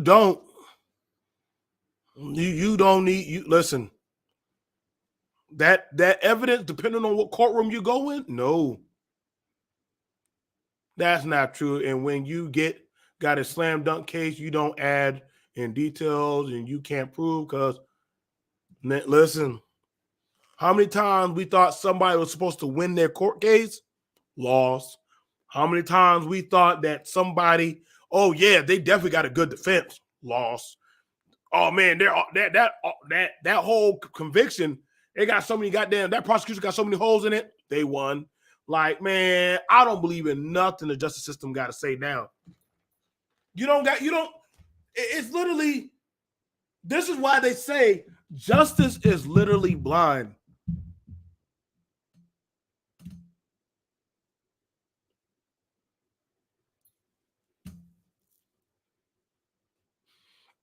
This is why they say justice is blind. You can have all the shit. That don't mean you're going to win.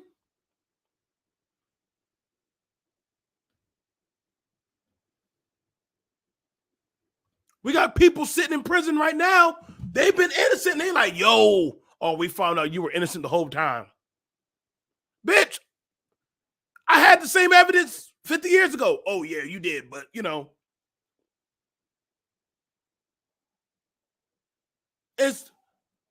it's now we understand you are literally judged by a court of your peers. That is why they got the jury system. And the jury system is shit. Diddy and all them men are fucked. There's no denying that. Unless they have a sacrificial bargaining chip, those men are fucked. Ruby, come here. Come here. Because you down there in that chat talking all that shit. Come here. Come here. Because you ain't going to be talking all that shit down there. RBR, if you want to come up, RBR.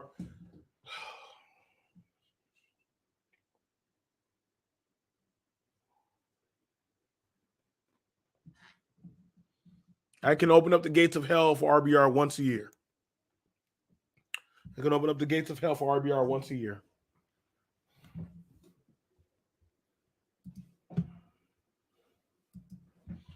But I'm sorry. I got to be honest with y'all black men. Y'all do not listen. Y'all do not have, we do not have the best streak when it comes to the superior court. I'm not playing the racial card. I'm not trying to play that. But you can have everything and it don't work. I mean, it's open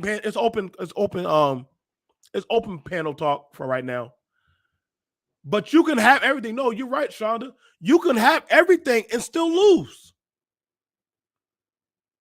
You don't even have to have no fingerprint, no residue, and you still be said that was you.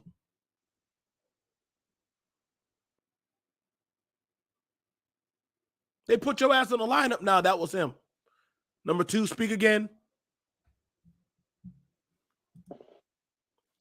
Merry Christmas. Merry Christmas. Merry Christmas. Oh, what the hell? Hold on. Let me turn off my YouTube. It's echoing. Maybe also put on your hat. Put on my hat? No, you know what? I have a towel on my head because just got out of the shower. Hold on, let me show you. See? Towel on my head. Okay. You're off the hook today. You're off the hook. Thank you. You're off the hook. You're off the hook. Every time you trying to prove so hard to me. Guilty. Every time I come on, I will have a hat. I said, oh, okay. On Thursday. We'll let that towel count as your hat today. Thank you. I appreciate it. Okay. I work hard on this. Okay. So here we are. But to what I was saying, right? I'm not saying, okay, for example, if you know, like Cassie, right? Cassie has an airtight case about she was obviously publicly dating Diddy for these following years. She has a lot of evidence to prove about the freakums and all the stuff that was going on during that time, right? And Diddy definitely knows that during that time, she also knows where certain bodies are buried. So he's not happy the freakums came out and whatever, but he'd probably be even more unhappy about other things she knows coming out. So shut that shit down, pay her off because, this all really happened. Fine, go away. Right. So this is what I was saying to the people in the chat. I'm like, y'all are going by when he started dating Cassie. Right. that, or publicly they admitted to we are together now.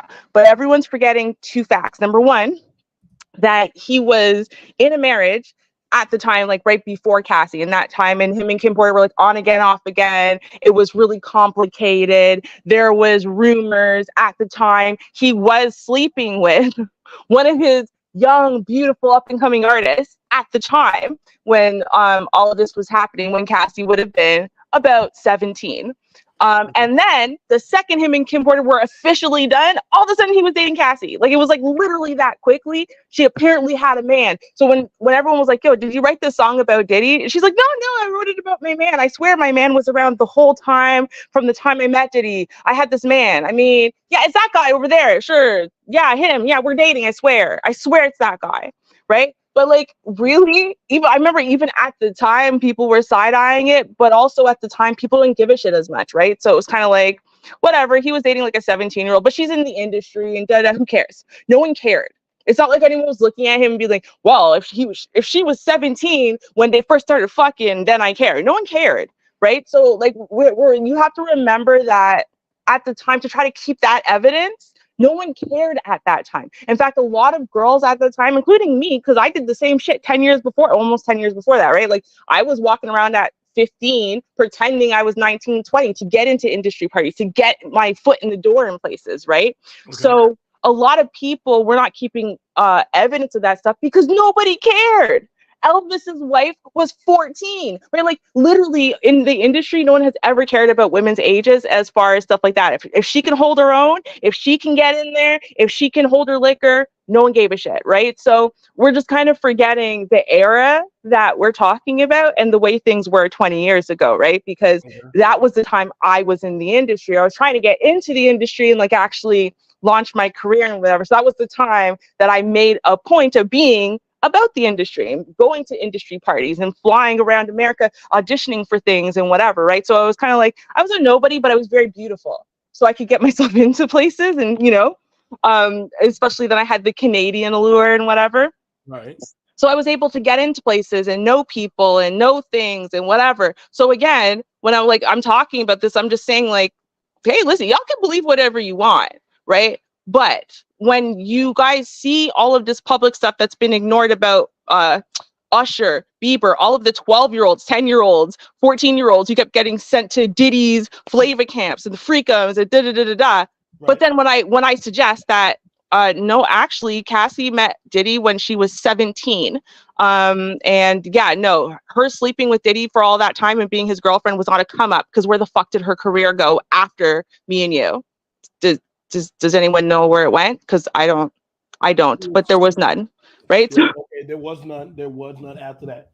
Now, I will say this. Now, yeah, that was brought up about her being pressured. Now, they did already press on that about how after the Cassie lawsuit came out, other women started coming out. Mm-hmm. Now, the thing about it was one of the women, there was a 17-year-old. Did you hear about the 17-year-old? Which one? Sorry, which allegation was that? So it was a 17-year-old who literally got flown from Michigan by Aaron Hall, his right-hand man, to New York on a private jet. See, they got the picture of Diddy. That's the 17-year-old right there. Mm-hmm. And literally, they both ran a train on the girl. Mm-hmm. They ran a train on her so badly and just gave her a tampon and destroyed a lot of her insides. Yeah, I believe it. But she has pictures and proof. Mm-hmm. So if now, mind you, around this time, I can let me see if I can go. This guy just talking. I don't want to just talk about it. I want to see some. I want to grab some pictures. The actual evidence. Yeah, that's the thing. That's the thing. What people don't realize, like when I'm saying this, I'm like, I'm not even necessarily calling any one of these people, including as fucked up as it sounds, people be pissed off at me. But I'm not even calling like R. Kelly a pedo. You have to remember like the era, the way that things were. The way that things were until very recently is if you looked like a woman, that was good enough. I'm not even kidding. Like, bro, to this day, you still have states in America that will allow parents to sign off on 14-year-olds getting married. Let's be real. It's always been like this, right? So it's just like now everyone's all up in arms about it, but it's like the industry has always been like this. Now there's a bunch of old ass people. You're like, oh, they've been together for 40 years. But you forget when they got together, one of them was 30 and the other one was, 15, right? Like you just forget the details of that, right? Because it was okay back then. It was okay until very, very recently when we started going, it's not okay anymore. Now, let's What do you consider recently, Ruby? Because back in the 90s when I was a kid, we still found that kind of creepy. Well, maybe you found it crazy. But I'll say as a woman, like as a girl, I already knew. No, I'm serious. As a girl, by the time I was in the 5th grade, people thought I was 16. I'm saying, so when I was 10 years old, trying to talk to you.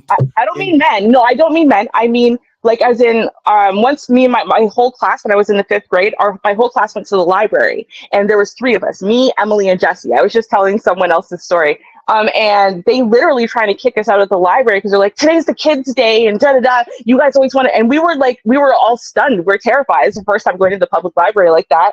And then it's our teacher who came and said, no, they're part of my class, right? So even at the 5th grade, when I was 10 years old, people thought I was 16. So by the time I was like 15, 16, by the time I hit high school, I already knew what it was. If you can roll and look like a beautiful woman, no one asks your age. No one cares. The clubs don't ID you. The liquor store doesn't ID you, right? Until literally I was 17, the cigarettes didn't even ID you. Like no one IDs anybody. If you're a beautiful woman, if you look like a woman, you got boobs, you got hips, you got the curves, you know how to walk in heels, you know how to hold yourself properly, you know how to dress yourself properly, you come off like you've got some maturity and wisdom about you, got some sense about you.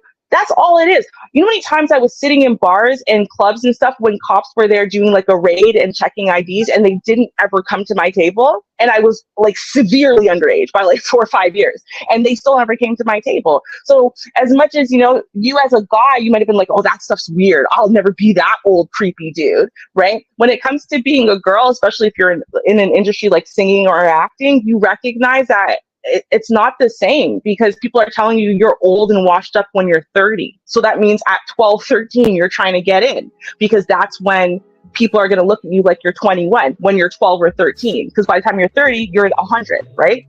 That's how it is. Nah, I still disagree with that, but it's okay. That's your way of looking at things. Let me play this for y'all guys, and then y'all tell me what y'all think after this. Okay. This is Chicago's very own WGN Evening News at 4. Fair use. A 4th woman is now suing music mogul Sean Combs, claiming he sexually assaulted her when she was just a teenager. The woman claims the president of Combs' Bad Boy Records picked her up when she was just 17 years old and still in high school. This was back in Michigan in 2003. She was flown in a private jet to New York and met with Combs during a recording session. The woman claims that Combs and others got her drunk and then took advantage of her before putting her on a plane back to Detroit. Diddy has steadfastly denied the allegations. Yeah, I would deny it too. Now, that was being said that he denied it, right? Now, that was. They have just tried to bar President Trump from the. Now, we ain't talking about you, buddy. It's not about you. Now, they said that he tried to deny it, but then everybody said that, oh, wait, it's made up, it's fake. This is not a problem. Now, to be fair, when we saw R. Kelly come out with Aaliyah, that did kind of fuck with us. Like that was like, whoa, what's going on, Diddy? Like, what's going on, R. Kelly? Like, they were trying to figure out what's going on. Now, when he came out with that girl, she was able to come produce the pictures. Like, she was able to produce the pictures. And the problem with it was, The question was how was a 17-year-old able to get such detailed pictures of inside the studio at that time of the night? At that point, they were like, oh shit, you know what happened? Revolt TV dropped Diddy. Schools start banning. They didn't want no more money from him. Already 18. Hang on, let me make sure I show you. Because we need to understand just the severity that already 18 companies already distanced themselves from Diddy latest venture. And this was done in December the 11th. And people are still breaking off from him. Yep, of course. Diddy was married to that Cassie chick that passed away. He wasn't a few years back. He was never. No, he was married. No, he was married to Kim Porter. Oh, Kim Porter. Yeah, that's right. Wait, was Kim he ever Porter married to Kim Porter? Yeah, Kim Porter is Yeah. married to. Yeah, he was actually married to her. That's what I mean. So when him and Kim Porter, that's right before Cassie. So when him and Kim Porter were on again, off again, for you to have gone public in 2016, 2015, 2000, and like those eras, and try to be like, yeah, I'm cheating on my wife with a kid because she's younger, hotter, sexier, childless, that shit wouldn't have flown anywhere, which is why he didn't tell anybody. It's just me and my wife are struggling, but we're working things out. That's where the public narrative was until it was officially done between them. And as soon as it was officially done, he was with Cassie. Like, it just magically happened, though. Just out of the blue. They know it's pedophilia, just like when Lauryn Hill was fucking with Wyclef. They kept that shit under lock and key and secret until people was of age. So they know it wasn't right. What's your thoughts on My that? thing- But everyone did Yeah. it, though, anyway. Exactly. But my thing is, like, this whole industry is full of this stuff. People long knew about R. Kelly publicly because, like you said, R. Kelly came out with Aaliyah, and people was like, what is this? And, but nothing actually happened to him until somebody made a decision. Same thing with Diddy. And my thing is, it's like too many people turning against one person at the same time. That makes me think that some, you got these powerful people that's kind of under the shadows or whatever. Did y'all see Gilbert Arenas? He was talking about a conversation he overheard with like 4 businessmen and Epstein about it was about how they got Halle Berry. Y'all didn't see that clip yet, but yeah, it's going around. You can type that in, Gilbert Arenas, Halle Berry. And, they just routinely do this to people just, to get, if they want to get certain roles. So I think it's kind of well known. And I think like Diddy was kind of served the purpose of, what's that dude? The old man who got Tevin Campbell, Quincy Jones. So Quincy Jones would initiate people, and for the blacks, what I'm saying, Quincy Jones, he was the gateway, and so Diddy was kind of like the gateway for this generation of the blacks. But the whole industry does this, what I'm saying? This is the way that they you cannot get to this level unless you're willing to make XYZ sacrifice. If not, then you stay here. And I don't know why they decided to go in on Diddy, and like I said, somebody's making hints at Tyler Perry, making hints at Will Smith, because you can do all of this stuff and they'll just keep it quiet until they want to. I think that's Can I say what two was things? happening. Hold on. I want to say 2 things. So Shonda, first, number one is, I don't know if they walked down the aisle or if they were just common law. But I know that they had 2-3 kids together, and they were together for a very long time. So even if it was just a common law marriage, and that's what they were saying at the time, and now they're like, well, who cares about common law? So no, I never walked down the aisle, so that didn't count as a wedding. I don't really know. So I'll say that. Number 2, though, I just wanted to respond to something else you said. So you were like, well, in New York, 17 was legal. Well, guess what? When I was 15 years old was the age of consent when I was 15, right? And actually right now in Canada, in Ontario, in Toronto, right, 16 is the age of consent. do you think that makes 16-year-olds, or when I was 15, do you think that makes 15-year-olds adults? Does it make it less gross to you that in Toronto people are sleeping with 15-year-olds or 16-year-olds because it's the legal age of consent? I'm going to say probably not. In fact, I've listened to people, and it doesn't even seem to matter if people only like a year apart or something like that. There's this prevailing common thought in America that if someone's not 18 or older, it doesn't matter what the state laws are. It doesn't matter. That guy's a pervert. He's a creep. He's a pedo. He deserves to lose his whole life, his career, his platform, whatever, because she was 17 and he was 19. Let's not pretend people are looking and saying, "Oh, I wonder what the state says. I wonder what the state says." No one gives a shit. I can't say that on like 17 or 19, because at that case, that could be a high school, sweethearts, that one of them was just a little bit up in grades from the other one. It's just when it's like a serious age gap. We've had this conversation before over here, me and BMT. It's when there's a serious age gap, especially when the girl is underneath a fully developed mind frame age. And it just seems like that gentleman is taking advantage of her to manipulate and control her into whatever he wants her to be, which might not necessarily be a healthy format for that girl. So let me, first off, I don't think nobody's being attacked. I don't want nobody to feel like they're being attacked. Ruby is cool. Shonda is cool. I'm just disagreeing with her. I'm not mad. Let me explain this first. Okay. People don't understand consent. Consent does not mean they can have sex. So, yeah, the person could be 17 and the person could be 21. That still is not legal age for you to have sex. Yes, it is, sweetie. No. Okay, I'm going to explain age of consent to you, and I know because my parents tried to call the police on my boyfriend. So, what the age of consent is literally the age at which a person can legally consent to having sex with anyone they want, who is an adult or their age or older, pretty much, right? So in some states, it's 16.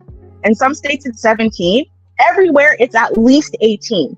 But there are some states that have Romeo and Juliet laws, right? So you can consent depending on how close in age you are, or whatever. But some states have just outright, when you're 16, you can consent to sleep with anybody who's 16 and older, and it's legal. So if you want to sleep with a 50-year-old, it's fine when you're 16. So that is literally what age of consent means. It means you're allowed to legally sleep with whoever you want, and no one's getting in trouble for that. That's what the age of consent is. Right now, I have seen a man try that same thing. He is sitting right now looking at he's already doing time. It does not mean you can, because mind you, she was 17. He came to the school. That's my girlfriend. We're cool. She's of consenting age. The teacher said, "How old are you? How old are you, sir?" I'm 27. She's 17. In what state? This is South Carolina. You know what happened? The RSO said, "Sir, don't move." He said, "Well, I'm not doing anything wrong. Don't move." 2 other police came up. They got it on camera that they were having inappropriate touch, that they were kissing, that she'd been sitting in the car and doing whatever. And guess what? His ass is right now. His ass got taken right there at the county. Now, again, there's a reason why on pornography they have to show their ID. There's a reason why in most states you have to show your ID for anything nowadays. Just because it said the age of consent does not mean a 17-year-old can consent to alcohol, to liquor. No. Let me finish. That's not the same thing. They cannot consent to sex. They can. That's what age of consent means. That is literally the only thing that age of consent covers, is you consenting to sex. You cannot consent. That still means if you were to send a sexy picture of yourself to someone, that's still child porn. You're still not allowed to be in pornography no matter what the age of consent is, because that is a federal law. That's not a state law. So you have, if you're under the age of 18, you can't be in porn. If you're under the age of 18, you can't send explicit pictures of yourself, or it's considered kiddie porn. Even if the age of consent where you are is significantly younger than that, right? If you are a teacher, let's say, then you can't sleep with someone who's 17, even if your age of consent is younger than that, because you're in a position of authority. Just like if you are a cop, you can't sleep with 17-year-olds, even if the age of consent is 16, because you're a person in authority. So there are actually limitations to age of consent. It's not just, but it is about consenting to sex. It's only about consenting to sex, though. It's not about drugs. It's not about alcohol. It's not about pornography. It's literally only about you being able to willingly consent to privately sleep with another private citizen in a private setting. That's what it's about. Let me ask you this, Ruby. Mm-hmm. What man in this day and age is willing to take that risk like that? Lots of people do, and lots of people are taking the risk. No. Because when it comes to that of the courts or the law finding out, I don't see a lot of black men. No. A lot of black men are not willing to take that risk of, oh shit, she's 17. Well, I'm going to go call the police. A lot of black men are not willing, because they know deep down in the back of their membrane of that mind, oh shit. Not if they got sense. Exactly. Yeah, but again, you can say that all you want, but it doesn't change the law. It doesn't matter if you're scared. It's still the law. No, they're not willing to take that risk, because they know it's not going to play out like that. Well, see, the law is what people in that state say the law is. It's not going to play out like that. No, that's not true either. I'll tell you, North Carolina, trust me. North Carolina's age of consent laws work how North Carolina's age of consent laws work. And again, I know that because my family definitely tested it with me. The thing is, right, is people oftentimes, and I'm not even lying, unless you were there to literally be part of the case to know the details, a lot of people lie their asses off about what really happened in certain circumstances. And that is a massive problem. They don't give you all the details and blah, blah, blah. So then people walk away thinking, oh my God, well, that's not fair then. But if you really heard the details, you'd recognize, like, no, this wasn't like some innocent thing where blah, blah, blah, blah, blah. Like, no, it was very obvious that this person was actually violating the age of consent laws in the state, because, again, they spell them out for you. So it's not just like it's something for you to guess, or it's just, well, 16 and oh, well, that's it. They tell you based on your state. You can Google it and read it in detail. So hold on. So because you're trying to, y'all could say dudes be taking risk, but dudes don't be taking, when it comes time for standing in the eyes of the light of the law, niggas go ghost. Men go ghost. Y'all could say a lot of them take that risk. Y'all could talk the good jargon on digital when we're in the shadow realm. But when the police start saying, okay, let the father write his name on the slip for who's the father, the daddy, I don't see those grown men trying to write their name down when that 17-year-old girl, 16-year-old girl has that baby. They damn sure don't be pulling up. They damn sure be ghosts.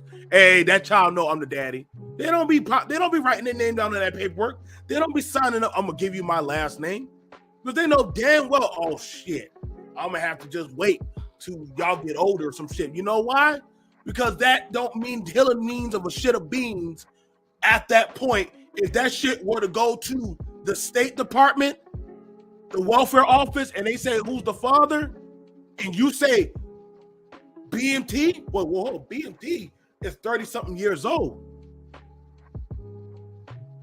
That's actually not really how you can keep saying it, but it's just not how it actually works. I'll bet you any amount of money the guy you're talking about was either an employee in the public school district, which you're not allowed to be, and then sleep with people who are under the age of 18. That is literally you committing statutory rape, because again, you are in a position, a sensitive position. Again, it's very clear. But the thing is, right, we can like pretend as much as we want that the laws you know what, it's not going to cover the black man. So like, no, that's not the way that works. Every time I've ever actually looked into these stories where people say, no, I got screwed over. I was only a year older than her and blah, blah, blah. And there's supposed to be Romeo and Juliet laws. But if you go look into it, actually, wait a minute, this chick never consented. So he wasn't, now they did consent. which is rape. You know, like, no, seriously.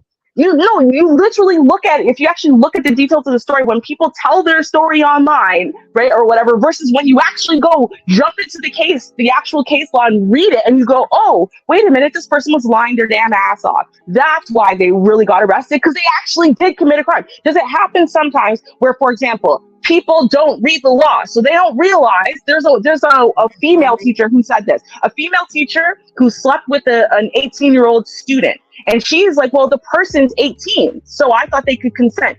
But it was very clearly spelled out in the age of consent laws, right? That if this person is a student and you work for the public school of any relation, you don't have to be their teacher, you could be a janitor, it doesn't matter. You cannot sleep with them, or it's statutory rape, even if the person's 18. It says it in the law. So you could have read it, and then you could have not gotten yourself arrested for statutory rape. But she didn't. She went, 18 is supposed to be legal, so 18 is fine, right? No, there's rules for this. There's rules for this shit for a reason. Why? Because 18, even though you're legally allowed to be informed or, do whatever, vote, it doesn't mean that your brain's fully done forming. And they understand that. So they've written protections in for people who might be under some kind of authority, because that's what ends up happening, right? You're under authority of a teacher, a professor, you start feeling pressured, you think you have to do this to get a good grade, so on and so forth. And young people are more easy to coerce into things. And they start getting trapped up in their heads. It's much easier to manipulate them. So therefore they have actual things written in the consent law to protect young people for this reason. Even 18-year-olds who are still in high school, it's in the consent laws there. You can read them. It's very clear. You're saying a lot of these things about the consent laws, and yet here we're seeing these men running and scampering and destroying each other like it's no tomorrow.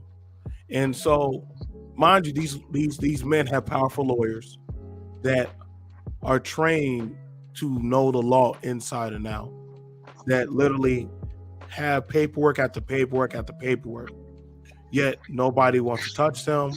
Nobody will be bothered with them. They could kill it. They could give a hill of beans with anybody online has to say, or how anybody says, hey, this person knew better. It's the eyes of the peers. And at that point, nobody's going to say, well, that person was 17. They knew what the fuck they were doing. They're going to be like, nah, you knew what the fuck you were doing. So guess what? It is what it is. I got a question. Know if you're doing or not. It's the law.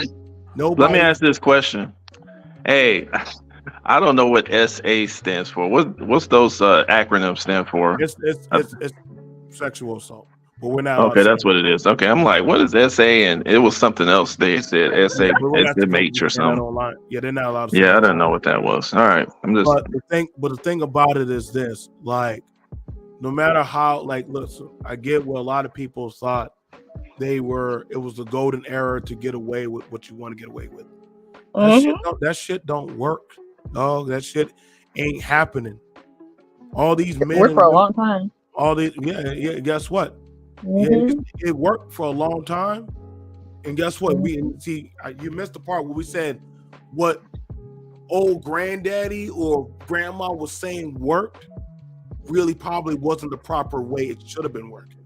Because now we're getting a lot of fucked up individuals and people that are perpetuating and doing the same thing. And so we're saying that how it worked or it was doing a service. Well, then now you got the men coming out that are literally pipe dreaming down other men, having whole parties where they're doing the same thing. But these are high value self-made men. We having men that we thought had means of power, and yet here they are. They busting down. Girls are gatekeeping other women to come down into these same avenues. Pastors on there calling their people sheep. I mean, at this point, you can't make this shit up. That right there, he knows he in trouble. TD Jakes is in trouble. That's why he was explaining. That's what he was doing. He said he wasn't going to talk about it, but he was like, I helped all these same people, and look at what they're doing to me. You know? Yeah. Right. But He was crying. You know, damn shit, this shit about to come out. Some shit about whatever he's saying. It ain't gonna matter what the fuck y'all or any of us try to say or what the law says. The imagery of the context is damning.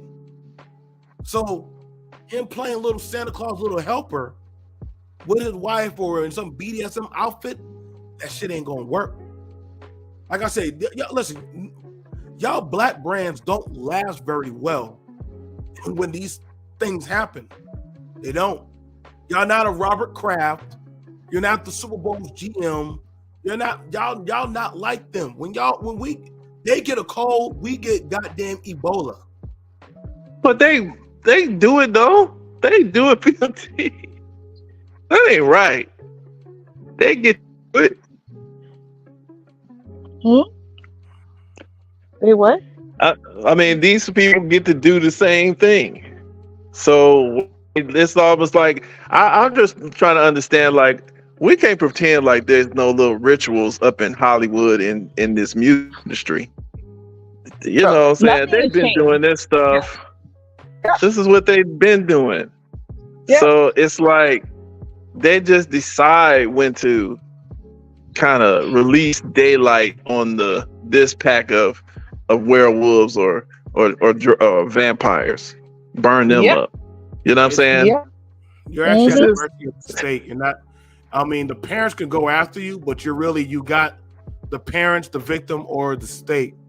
If the parents or the state don't want to touch it, if the parents or the child don't want to touch it, or the person don't want to touch it, the state can pick it up. So you still got to get past the state. If the state says, well, this person isn't of right mind to take up the case, the state will take it up. I mean, no offense, but what's that dude? The dude in Florida that did that to that girl, got her drunk and shit like that. The mom didn't have to say shit. The state had been done already started the prosecution process. So I don't know why y'all think like literally the state gives a fuck what y'all have to say. But if you don't play those degenerate games, then the public would never know you. You gotta realize that the only people that we really see is big. The only people we see are the ones who played those games. So it's like, they took that risk. Well, but see, I don't even think it's that. See, I'll say this. What we have to recognize is something. Nothing in Hollywood's any different. If you think that, well, except for the Diddies and the ones we get caught, no one else is doing any of this. No, this is how the industry is.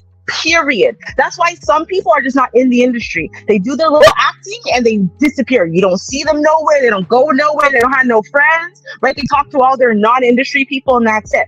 Because this is how the industry is. But what happens is some people decide to either get too big for their britches. They decide they don't want to play the game no more. They don't want to mea culpa. They don't want to kiss the rings. They think that they're too big to be taken down, right? Kanye thinks he's too big to be taken down. Well, they're going to show you you're not too big to be taken down, and they're going to take you down because they know where all the bodies are buried and they have all the evidence to do so. Now, all of a sudden, they're just knocking on people's doors and saying, hey, you remember when Diddy did this and we paid you off? Well, we're going to rip up that NDA and go forth and report in Merry Christmas. And that's what happens. I'm not even kidding. Like, literally, it's not even about whether the state will take on cases and whatever. The state probably would have taken on the case way back when with R. Kelly, for example, right? When R. Kelly decided to go pee on that 11-year-old little girl who was Sparkle's cousin.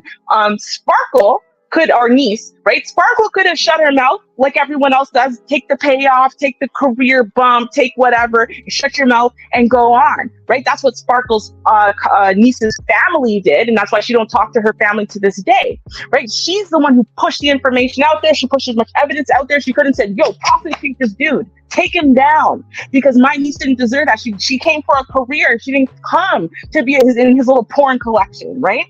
And then you have her family going, nope, we didn't do it. Nope, never happened. Nope. Everyone's saying, the girl's saying, that's not me. You can't even tell us. Nope, it's not me. Never happened, right? So what ends up happening right now, if Sparkle had waited, if she had just waited just a little, just 10 years, they would have taken him down and he would have been convicted for that charge also, right? Because that's the way the industry works. You piss off the wrong people, they stop protecting you. They stop greasing the right palms. They stop hiding the right shit. They tear up all the NDAs. And now what? Now they're gonna massacre you. That's what happens. That's why you just don't play the game. That's why some of these stars, they may never get as big. They may never ever be as close to the sun. But you'll never see them caught up in this stuff because they recognize a long time ago they were given the invite. I'm telling you, you go to these parties, there's a time. People tell you you can go home or you can stay, but if you stay, trust me, it's gonna be some shit. Listen, to the person in the chat that's talking about Epstein Island, I don't give a shit about Epstein Island because I'm nowhere around Epstein Island. I got to worry about the black community. Epstein Island, it's not my fucking problem. Y'all deal with your uncle, your daddy, your cousins. Deal with the motherfuckers in-house that you can't touch. White people don't give a fuck about Epstein Island. So why y'all give a fuck about that? Deal with the people in the immediate vicinity. Y'all worried about shit that ain't in y'all peripheral. Y'all can't even take down the churches and mosques and shit and goddamn grandma and aunties and shit. Y'all ain't dealing with these laws and shit. Y'all worry about shit that's way out of y'all peripheral. Deal with the thing. I don't give a fuck about no Epstein. They'll take him out. That's not your power grade. You deal with in-house shit. Y'all be worried about shit way the fuck out there, man. Deal with this. Yeah, let's worry about these pastors. Deal with the motherfuckers that actually be walking amongst you. Like, that's the thing about it. You got men that be calling y'all sheep and fucking y'all goddamn wives and daughters and kids and shit and your husbands. Y'all don't say shit to them. So, again, y'all remember Eddie Long? Yeah, Eddie Long fucked a lot. Eddie Long. He did though, but you know. Oh, really? Yeah, he's passed. I think he had AIDS, right, or something like that. He had AIDS. He gave them. But it was like dudes came out like kids and stuff. You know, I think it was like 4 dudes that came out. They was like, "Oh, he groomed us" and stuff like that. You know, but I mean, you know. My thing is, like I said, with I just don't understand. It's to me, it's. I mean, of course we're gonna punish them and stuff, but I'm just like, you would never know these people unless they took that deal. You know what I'm saying? You wouldn't even know them. It would just been somebody else who took the deal, and then we'd be screaming about them. So it's like the people, like these unsung heroes that you don't know nothing about, that's on the street. They're probably somewhere, you know, working at a school, you know, function, doing their plays and stuff. But you know, because they had principles or something like that. So, you know, I don't know. It is these folks' fault, but on another level, it's like. The whole thing to me, that's kind of where I'm looking at it. I'm just like, you know, if it wasn't public, like I said, like with I heard something about Will Smith, but I guess they would, because I guess that dude that y'all was talking about earlier, I don't know his name, but he was talking about he's gonna sue Will Smith and Diddy because they forced him to do something. The guy who played right. So then I seen a statement from Will Smith like, "Oh well, Quincy Jones brought me in, and I was too young." I told you, they all tell her. Okay, Cyrus or whatever, kid. No, I think it's obvious that Jada is wife of the year because I've been saying this since the beginning. Y'all are not recognizing. Everyone wanted to shit on Jada so much. I'm like, y'all aren't recognizing that the second anyone starts talking about Will inside of these damn sex parties and stuff with Diddy, that all of a sudden Jada has a new drama going on for y'all to put all the focus and hate on her. Like I've been noticing that from the first time I heard about Will Smith at Diddy's parties. All of a sudden it was Jada and August Alsina, and then Jada. Every time it's like, yo, Jada been taking that hit because obviously she knows her husband likes dick. I mean, obviously she knows that, right? So, but that's her husband and that's their empire. And they decided that they are going to hold this empire together no matter what. So she's trying to protect him to the best of her ability. And she's trying to drown out all the noise about her husband so that way he can keep being the Black American hero and keep their empire alive, right? But like, the reality is, it's not enough, right? This book, the last drama she did, it's just not enough. It's not keeping people silent enough. They're not greasing the right palms, and people are starting to come out and say, "No, man, I'm ready. I'm ready to expose now. I want to get my 15 minutes. I want to be able to tell my story, what I saw, or what happened to me, or whatever." And Will Smith is going to be very soon. He's going to be the next one taken down. He's going to be like, the only reason why he's not taken down is because other people have done worse than just showing up and sucking a little dick. You know what I mean? But like, that's what's going to happen. He's coming down very soon. But I mean, the thing about it is, like, Jada can never. She's just too irredeemable. Like, I mean, she would have to, I don't know, take a bullet for Obama or some shit, or Farrakhan, for them to say, you know what, she maybe not been that bad after all. Other than that, I mean, there's nothing to. She's not that bad. Yeah, because you have to believe, because that's because people believe that she did all these terrible things. I don't believe she did, and I think even if she did fuck anybody, period, that she did so because her husband doesn't like women. Now, with that being said, I don't think she actually slept with her son's best friend. I think that it was very convenient to make this plot with her son's best friend because he can be trusted. It's her son's best friend. He's been in the family from time, whatever. And they wanted him to come out and do what he did because, again, the rumors were starting to amp up about Will Smith. People were starting to side-eye him. It was going to start hurting his opportunities and his chances and whatever. And if, God forbid, the real truth about Will Smith comes out, that's it. His career's over. Their empire's over, whatever, what they've been trying to build over. So I think that they actually orchestrated that. And I think the thing is, no one's seeing that a lot of Jada's antics are intentionally orchestrated, not true, orchestrated to protect the legacy. I truly believe that. I don't know who the fuck she protecting. I don't know, because like you said, BMT, and somebody said in the chat too, so these rumors have been out about Will Smith so long that so many people already have accepted them as truth. So if something came out about, okay, just confirming, okay, yes, the dude does this, he did this, he did these, homosexual things. I mean, of course it would be something, but I don't see it actually destroying what they've actually built. It just kind of adjusts some people's view. That's it. Listen, So gay is now a power now. Not in the black community, it's not. Shit. Not for black. Seriously, I agree with you, Ruby, on that one. And not for black men, because Will Smith is not just a black man. He's not just a black actor, right? He's an American hero. He is a manly man. They're not letting no gay black man play an American hero and be the kind of legend that he is. Nope. No way. Not yet. I don't know. Look at Rock. Yeah. The Rock. Look at The Rock. I'm gonna tell you. He'd played the Tooth Fairy. Ruby. Yeah, but that's not gay. He's not gay. It doesn't matter what you play. Ruby. No, listen. It doesn't matter what you play. It matters what you are, right? And the thing is, you can dress up in a tight tutu because to be nice to your daughter. No one gives a shit about that. But if you're sucking dick, right, and then you go, yeah, actually, I'm bisexual, right? That's what's going to change your outcomes in the industry. And if you are someone like Will Smith or Denzel Washington, there's certain types of people that you can't recover. You can't recover. You're a married man. You're a manly man. You're a masculine man. You're an alpha man. You can't recover from that. Ruby, that's not true. Look at all the hell Chappelle went through because he wouldn't put on a dress. This is a humiliation ritual. You're not making any sense. I literally said the opposite thing of what you're saying right now. And then you're talking about what Chappelle went through because he wouldn't put on a dress. I'm talking about being gay in real life and how that would destroy a person like Will Smith, who's an American hero. First of all, Dave Chappelle, not an American hero type. So they're not even the same type of typecasting, nor do they have the same type of career. So it's not even equal at all. Secondly, we're not talking about them having done the same thing. Now, if you can point me out someone who was a black American hero type like Denzel or Will Smith, who came out as I like sucking dick, and then he got to keep his career and is still worth hundreds of millions of dollars. That would then be the comparison you can make.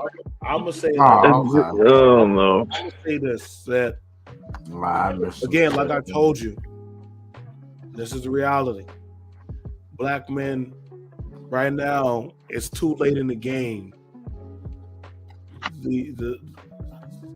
the rainbow power is stronger than the black masculine power. I don't give a shit how you feel about that. Show me what man has been able to spit at that truth and think they could walk away. That's not a... Well, Tyrese resisted. Tyrese ain't never wore a dress. Oh, stop. We just saw that nigga. We just saw that nigga just last 2 days ago. So, not Tyrese. He was talking all that big stuff. And like I said, and they got his son EJ, and they done got him. So that's how you get them. You attack your legacy. So you have to, and that's not me being rude about it. It's just that it's a fact. One way or the other, you don't have that political or resource power to. It's a different argument, though. So you're talking about a different thing now. No, I'm not. Yeah. Hold on. Let me finish. Mm-hmm. Sorry. Go ahead. Because what we're looking at is that what I'm saying is that about these Diddy parties, about these recruitments and things that have been going on, that what they've been telling black men for so long, what is true black masculinity, dressing up, wearing gold, taking off his shirt, spraying champagne on each other, getting on stage and tonguing each other down and all this crazy shit. I was always told in songs, music videos, and all this other shit, these are the real black men. These are the champions that are going to save my community. But then these are the real demons that been doing the most fuck shit. Now, I'm finding about the Diddy parties. Y'all didn't start hearing about the Diddy parties in detail until more so in deal. We knew an inkling of a firefly, but y'all are now actually starting to hear about there's a special room. I was about to say, don't forget Tupac was trying to drop little hints. And he's dead. Every man that's now they coming full blown out. I don't know why everybody y'all name is dead. So that ain't, you can't say, well, forget that person. Yeah, we can't forget them. They all dead.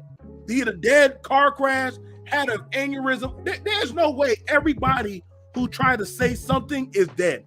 Like, they literally have videos. Everybody who tried to speak about this shit is dead.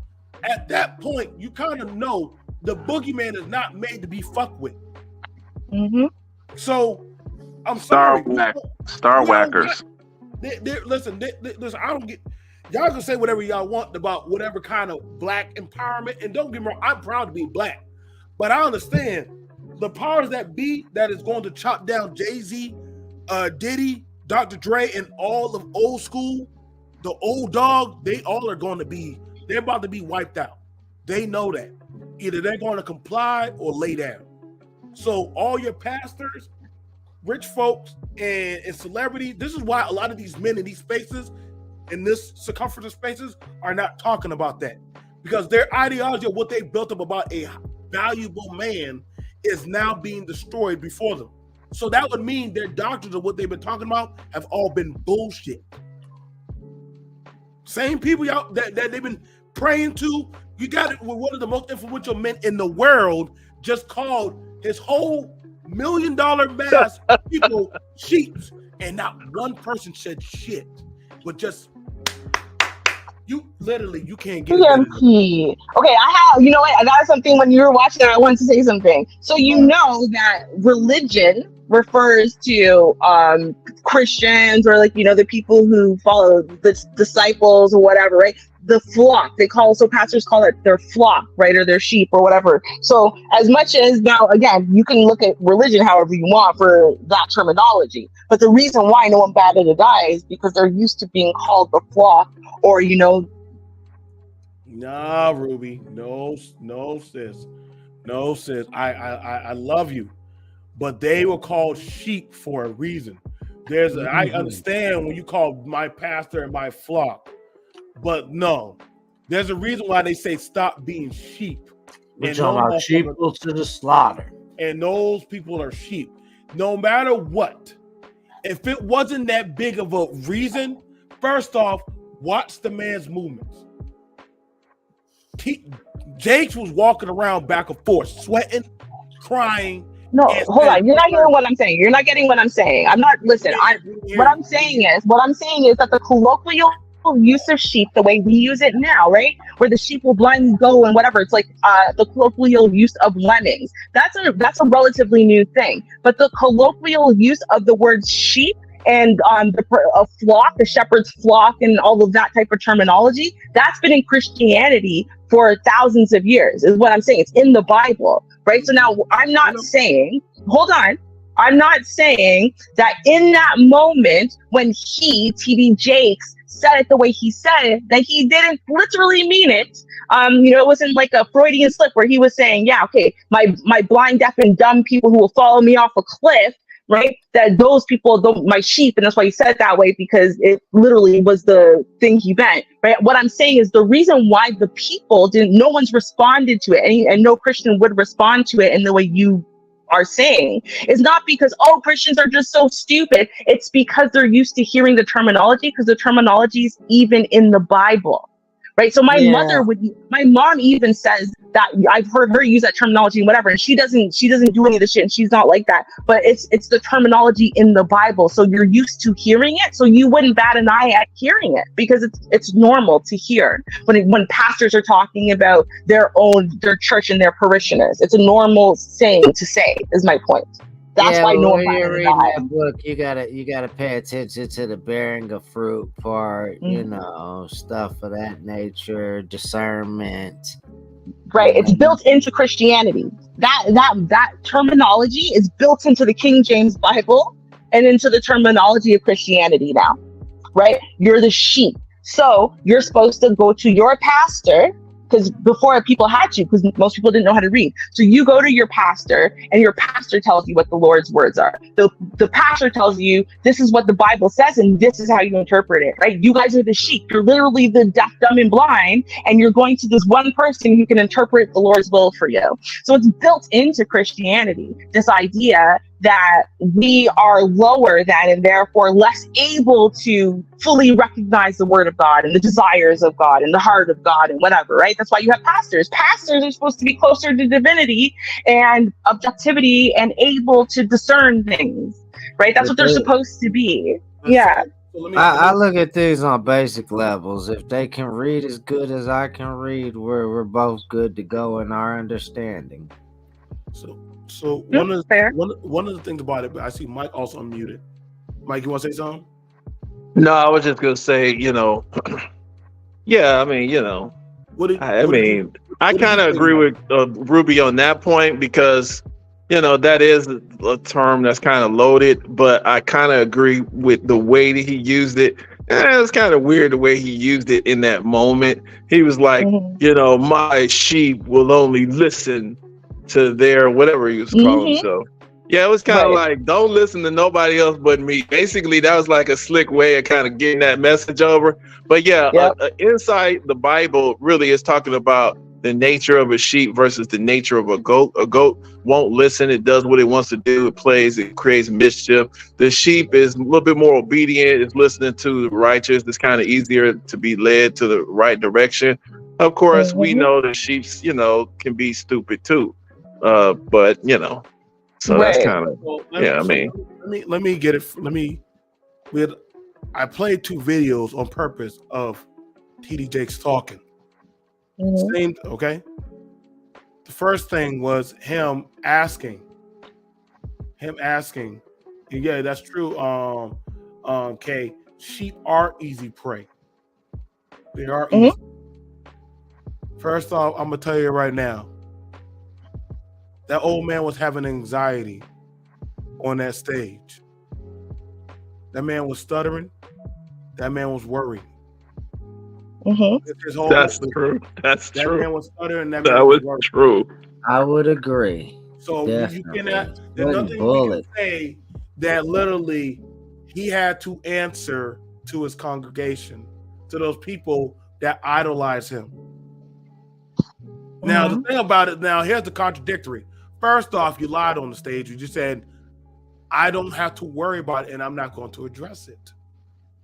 Then no longer than less than 2 minutes, you're still talking about it. So that means you did not believe in the bullshit you were saying. So when I say when you want to confuse the Negro, do it in a song. Play it in some music. Start rapping and dancing. It's like Uncle Ruckus said, the Negro will start to rap, to dance, to sing, because he knows not what he's hearing. So once he started rhyming and start calling them all kind of things that sound like biblical prophecy and bullshit, you heard the old mammies in the back. Oh, yeah, Pastor. Yes. Nigga, he's saying y'all are stupid. He's not giving y'all no prophetic word. That reminds me of the troll movie. He's You know the movie with all those little trolls that could sing and they could do all these different. Right, like that's the whole like why you. That's why. Are you talking about Gremlins? So no, it's a movie where it's like these little. It's like I never actually seen it, but it's just I look at the commercial. I think it's like a little animation, and it's like these little trolls that they can do all these different little talents, and they be just singing and stuff. So the thing That's all. about I never actually seen the movie, so it's just funny. Oh, so the thing about it is this. And this is why I say more stuff is coming, and he's worried because things are now connecting to the church, and this is why. And see, here's the thing about it: if it wasn't so, why do politicians go to the church to go talk to black people? Why do they do that? Other groups they don't. The flock. Do that. They you know why? But they see them as sheep. They see them as a flock. Because they are. They're a flock. That's not true. But we are a flock. Hey, come on, BMT. Nah, aren't you a flock? No. You could talk to me at a library. You could talk to me at a community hall center. You ain't got to go to no damn church. First of all, church and politics are supposed to stay separate. Why is the politician in the church? Are you serious? Because it's a crowd. It's a flock there. You're about to eat that. That's a who was the president in like the 70s? Was that Reagan? Do you hear yourself president? Now? You're mixing politics. Why? Tell me when Jesus ever got involved with politics. Literally because I'm literally telling you when it actually got involved. Because prior to, I think it's Reagan. Who the hell is that guy? The guy he was originally he was kind of like, I don't really care about abortion one way or the other. And then by the time he was running for president, he was staunchly anti-abortion because he found a block that he could get on in his corner if only he, took hard stances against abortion, which were the evangelicals, right? Maybe he's the one. Yeah, I think he's the president who was talking about how crack cocaine was found right outside of the White House. That was George Bush Sr. Bush Sr. Who? No, Senior was after. No, that was George Bush Sr. He said that you could buy the crack. We literally bought this crack right outside the White House. They set it up. I forgot the man's name that they set up. Who was right before that guy? Who was right before Bush? That was Reagan. That was Reagan. Okay, I was right. So it's Reagan. So the person I'm talking about is Reagan. Reagan is the one who brought church or religion into politics because he got the evangelicals and he realized he could get a massive block and win by a landslide by just giving them politically what they wanted, which was a hard stance against abortion, right? So, and that's what he did. And that's really when people started going to the churches and appealing to the churches and saying, listen, I'll give you your religious desires if only you vote for me. Right, that's really when that started happening. It was after Reagan went and got the evangelicals. So yeah, That's probably true. I can remember some of that, but I don't really remember too much in Reagan. But I mean, that sounds true. The irony is this, and this is why I said, listen, a lot of these people, again, you throw a figurehead that the government so chooses and ordains as a speaker for you, you're a fucking fool. You're a fucking fool. Like now, all of a sudden, the system loves your chosen one. They love your Moses. And the irony about this is, T.D. Jakes has been caught hands down so many times in contradictories in his own goddamn home. They don't even know how to fuck with this man. People say pants down. Come on now, BMT. That was a perfect opportunity.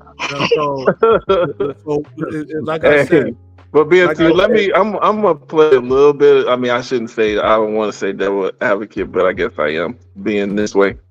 I'm going to say that you got to actually prove that we're not sheep, because we can say we're not sheep. We can say we don't want to be sheep, but what is the evidence, that the public is not sheep, whether you're inside of a church, whether you're inside of the hip hop club, okay, the rapper is your pastor, whether you are what? Let's say you're a political puppet. Let's say you're up in Democrats and Republicans, RPR or whoever.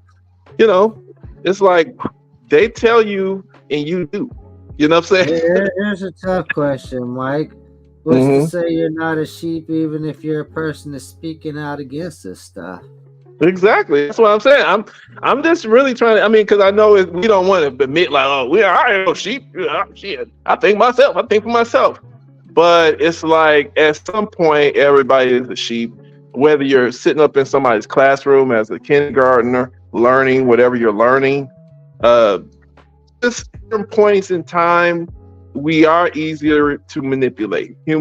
I just believe that is and so you got to have what you call the pastor, because you sitting out a pastor. You're trying to, somebody's leading you. We hate hearing this. But at some point in our lives, somebody is leading us. And if that person, it's supposed to be, we put our trust in, it's true. At certain points in time. Now, of course, at certain points in time, we're grown, and then, we have all the thoughts and we're strong and all that stuff. But yeah, at certain points in our time, there's like this teacher, like you said, let's say you go to the classroom, you're a 17-year-old and your teacher's kind of fine and she's 24. And she done whipped it out on you, and you're like, oh, dang, Miss whoever. But that, that's wrong though. Like Ruby said, whoever. So it's just like, I think that in that context, if you think about it, there's going to be a certain percentage of people who are sheep. And I mean, I think if it's just a simple fact. It just is. We can pretend like that doesn't happen. Now, maybe at this time we're older. We done had our experience under our belt, and now we're like, no, we ain't sheep. But at some point in time, you were a sheep. Mike, let me ask you this. Yep. Did you go out and buy Christmas presents? No. Why not? Everybody else was going out there to do it. Why didn't you? I don't do that. I don't do that. But don't you believe in the Christmas spirit? Don't you believe in? Well, I believe in Jesus Christ Mass. So yeah, I will Mass for Christ. But this is to me, it's Saint Nicholas. So that's a different thing to me. Okay, so I mean, I just don't do it. It's all good. I don't be mad at people who do their thing. Okay, so what I'm showing is, there is doctrines and programs you can look at and participate in, but it's not a cardinal sin, because mind you, and I don't know how far y'all are in your Bible, but even Jesus even told them, like, listen, don't just take my word for it. Go study it and show thyself thy own approval. Now that's from Jesus. Jesus said, listen, I can tell you that. That don't mean you got to just run with it. Go find out for yourself. But just because a man is on a pulpit with a nice pearly suit, or a woman, and they have gold chains on and adorned, don't mean you need to listen. And the thing about it is, if that leader is called into question, you do have the right to question them. However, this is my job. It's not your job. I'm called for this. You can go back and play what he said. Y'all don't got to listen to what the fuck I said. Listen to what he said. Listen how he's crying. Listen how he's having a meltdown. Now, if he believes in his spirituality the way he says he does. Yeah, because he said it was his job. You're right. That's deep. But anyway, mind you, I can take and look at his context of everything he said. That's when people start to look at Jake's more differently. But they're like, if this is just a rumor, why are you answering to it? Why are you being bothered by it? Why are you having a meltdown and crying and hollering on stage and shit? must be something realistic about. I've been this 50 years. Whoa. We don't need to know your fucking works because something is amiss, and there are pictures and things that are coming up that you yourself cannot control. And see, they've already caught you with your son and your son and your daughters and your children doing all kind of crazy shit more times than we could count. You done fucked up plenty of times. Now all of a sudden we find out about you that why would a minister be at a P. Diddy party?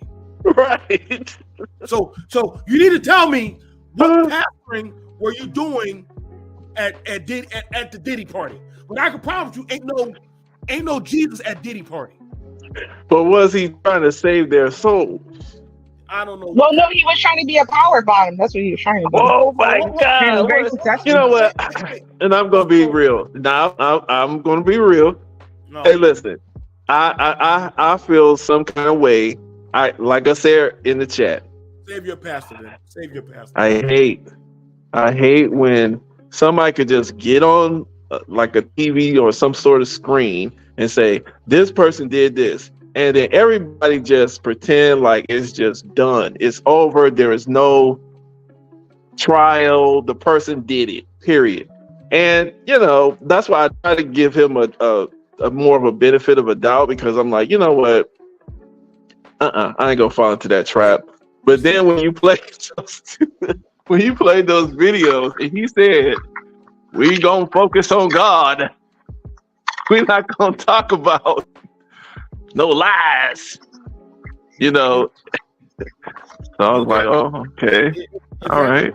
That's what I'm saying. Like, listen, you can't tell me you got lost. You and your wife got lost at a Diddy party. Man, oh my goodness. You live in Texas. This nigga has a house in Florida and a house in New York. There's no way you're telling me you got lost at a Diddy party. No, it wasn't him. What you mean? Okay, so y'all can try to say again. The word calling them a sheep was so much fitting. He was trying to save their Hey, soul. Jesus is the Lamb of God. I don't know. That's even more docile than she. At least the sheep are thrown out. All of y'all who believe TD Jakes are lambs to the slaughter. Jesus is the Lamb of God. I'm just saying, listen, terminology, church terminology. Something. Jesus is the Lamb of God. Jesus Christ, Lamb of God. Most powerful person to ever walk this earth. Lamb of God. That's what I'm saying. But here's the thing about it. Mm-hmm. I'm trying to tell y'all, religion is a tool. Religion is a tool. It is the most powerful and dangerous tool that man has ever created. You get to speak life and death into anything, anything, and say that I am ordained by. This is why you swear unto God, and you can choose. That's why they say swear on the Bible. Do you solemnly swear to tell the truth, the whole truth? Literally, and they say justice is blind. Yeah, that's what I said, man. Y'all listening to goddamn these motherfuckers. I mean, the elites have their own church. They don't fellowship with y'all. Same, yep.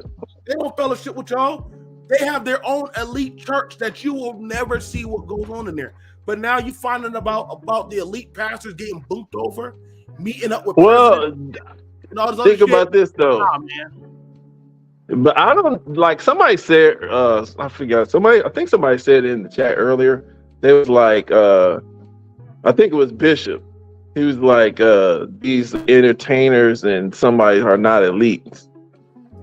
And I think I know what he was talking about, but I think for the black folks, kind of in our sight, these are kind of our elite, kind of they're put up there for us to kind of attain to or whatever. But I think that's what he meant. Like these people are not really in control or something like that.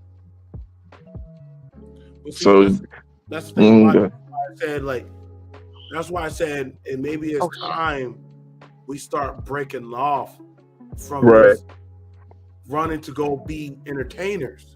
Yes, yeah. See, You gotta, all these, I'm an alpha. Mm. I'm an alpha. I'm a buck. Oh my God, animals. Yeah, y'all want to be considered animals. See, instead of a sheep, you want to be a buck or a wolf or alpha wolf and all these. So Yeah, we're you're hearing right. a lot of these dudes, a lot of these Yeah. dudes getting buck broken. So it can't be that damn good if y'all getting buck broken. Y'all getting screwed over. Oh my goodness. Y'all getting tongued down in front of millions of people. Come on now. Y'all had Usher Okay, get up there. BMT, my phone's gonna die, just so you know. So if it dies, Merry Christmas, Happy New Year. Thank you for having me. Yeah, it's like 1%, so it's gonna die like just now. But Oh, yeah, no. this conversation has been great. I wish I could say longer, but unfortunately, my phone is gonna die. I don't have my charger I right want now. to hear what it. I'll be that news has to say, but I will pull up.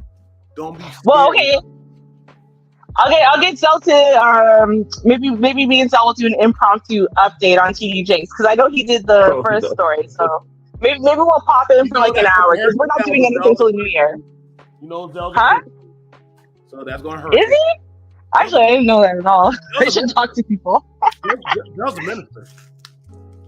Oh damn. Okay. Well, I will tell Zell. I'll talk to him and let's see if we can get you on then for a special update. Since we're not doing a real show until the new year, so we'll see if we can get you in for a special update. We'll battle it on, and I'll be that news. All right. Okay. All right. Oh, and that's it. All right. See you there. That's all right. Like I said, listen, man. All I'm trying to tell a lot of y'all men, again, y'all can if y'all look at that video for yourself. Don't believe BMT. Go look at how TD Jakes buckled. Look how he was crying. He buckled. I'm just hearing this buck breaking everywhere. He's like, look at how Buckled. he was crying and shit. Yeah, that's true. That's true. Start playing music and Oh having my all God. And then he started explaining. You see, he was talking to somebody, not to the general crowd. He started talking to really specific people. You could tell that knew what he was saying, but everybody didn't know. You know what I'm saying? You know, when people talk in certain code where you don't understand what they're saying, but you know somebody out here knows what they're talking about specifically. Right. He was like, all these certain people I helped you, and I helped this, and I did this for you. Like, now hold up. Now pause. Who else did that? I'm trying to. That's a standard type of defense mechanism, ain't it? I hear. R. Kelly. Oh, yeah, that's right. See, yep, you're right. That's when people feel betrayed, they're like, y'all gonna throw me to the wolves. Go listen to R. Kelly. He started breaking down and crying. Right. Yeah, I remember that. What did he start doing? Crying and going over how he helped me. How y'all forget what I done for y'all? How I helped you y'all. See?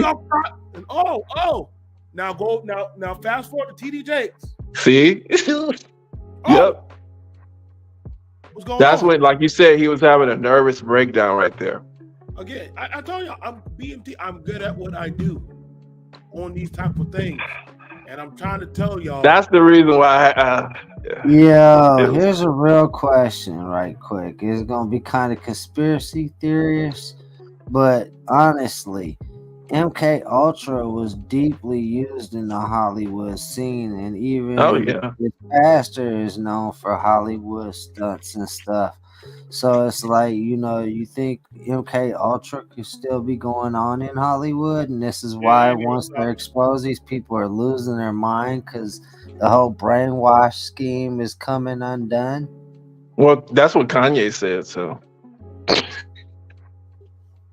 BMT. That's why I say, look, it kind of to me goes back to what I was saying. Like they kind of took us from okay, so the pastor said them was sheep, right? And I'm saying, okay, true enough. And somebody in the chat said, once you've grown, you should be, leading yourself, right? Which is, I agree with that. But at the same time, that's the reason why I'm like, okay, just because it's just everybody's saying this at the same time. All these fingers are pointing to one or two people, and we just no court, no real. I mean, we seen this stuff about some and had these suspicions about these same people for years and years and years, but all of a sudden somebody has decided, okay, now's the time that this needs to be, dealt with, and we just go with it like a little sheep. You know what I mean? We just decide, okay, I guess it's time to throw them in jail with R. Kelly. Now that's why I said they need to either, because Russell Simmons knows, so they need to find a house next to Russell, or they're gonna be in a cell next to R. Kelly. Either way, to me, I've been gone. I would just leave. He's like, hey man, I'm not taking my chances. Because I was sitting there thinking about this. All right, in our lifetime, when we was growing up, you was crazy if you believed in aliens and UFOs and that being true. possible. That's true. Now they talking about it's a real thing. Maybe Ye's not crazy.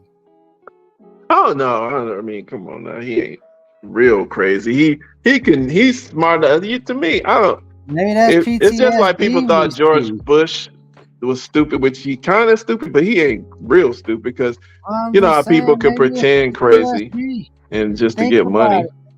Think about the Ye we first seen, to the Ye snatching a microphone, to the Ye now. You know what I'm saying? I mean, maybe he's not crazy. Maybe it's PTSD. You talking about no? If you got $1 billion and then you got 400, even after all they did to you, you still got like 400 something million. After all that, you are just playing because you want people to underestimate you. That's what you're doing.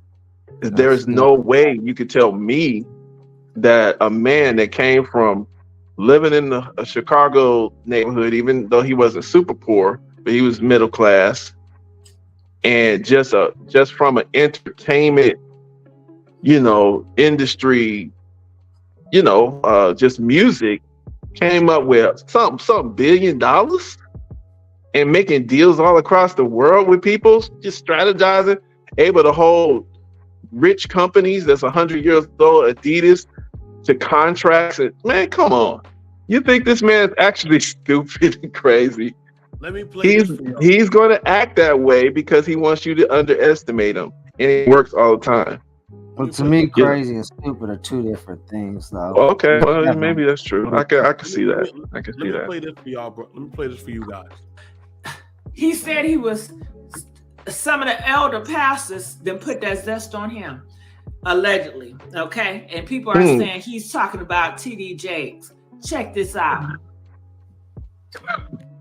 Hey fam, those that have been watching me, I've been saying that in 2024 it's going to be the year of exposure, and God is exposing certain people that normally was able to use their power, their influence, and their money to silence people. Those days are over. And before I hear people saying that, oh, this is some tear in the body of Christ, the Holy Spirit is a spirit of truth.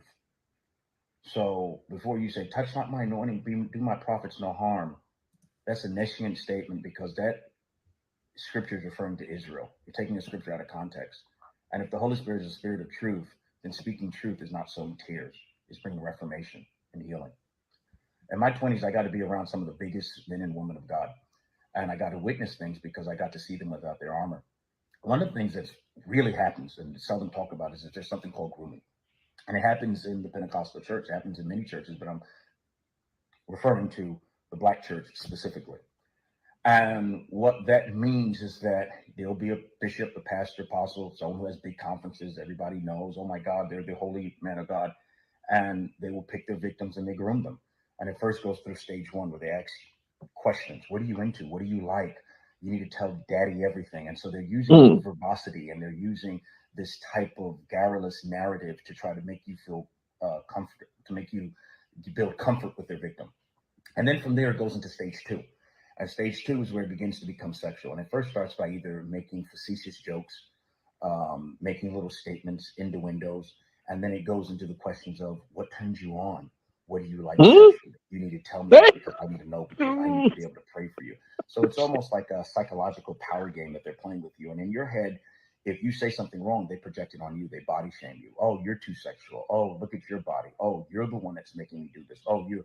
And so you have that in the back of your head. And then you also have in their head of their dumb, misinformed followers who are pushing this predatory narrative because they're so in awe with either trying to be like them, either worshiping them, or not worshiping God, or worshiping their denomination or where they come from. And so they're not even there seeing with the eyes of truth, but they're there seeing out of carnality. And so they're sitting up there and they're protecting them. And the leader, the bishop, the pastor, they know this. And so they know and they feel invisible. Oh, I can get away with this. I just have to make a statement to my church. I just have to tell them. And they're never going to question. Why is it so many people? Why is it always coming up? Why is everybody lying? So everybody's lying. Where there's a mouse, there's mice. And then it goes into the third stage. And the third stage is where they try to become intimate with you. And if you do not allow this, they drop you. They treat you like you're nothing. And they abandon that young male or that young woman. But from my experience, I can only speak from a young male point of view. They abandon that young male and they treat them like they're nothing because they didn't acquiesce to what they wanted sexually. And they look for another victim. And they know they can get away with it because their followers are not people that love the Lord. They worship the pastor. They worship the bishop. They're not seeking for truth. And so this is the day and age that we're in. And I still believe that there are believers that do not worship personality, so to speak. They don't care who you are. I don't care if you're bishop this, prophet this, apostle that. But they really love the Lord.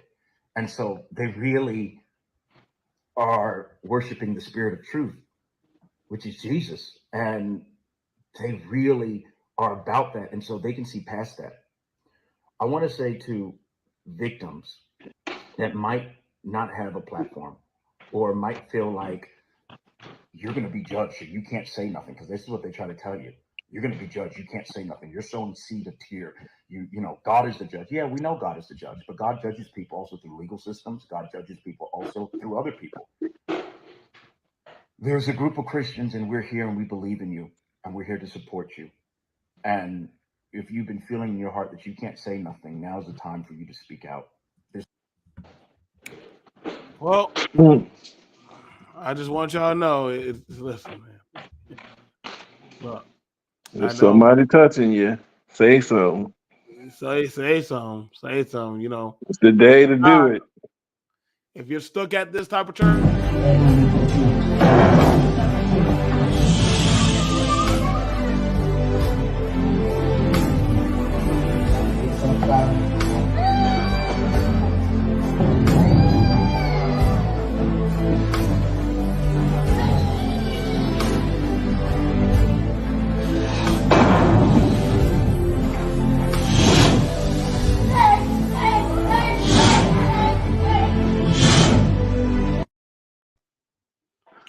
Mike, what do y'all think I got to do to get that powerful?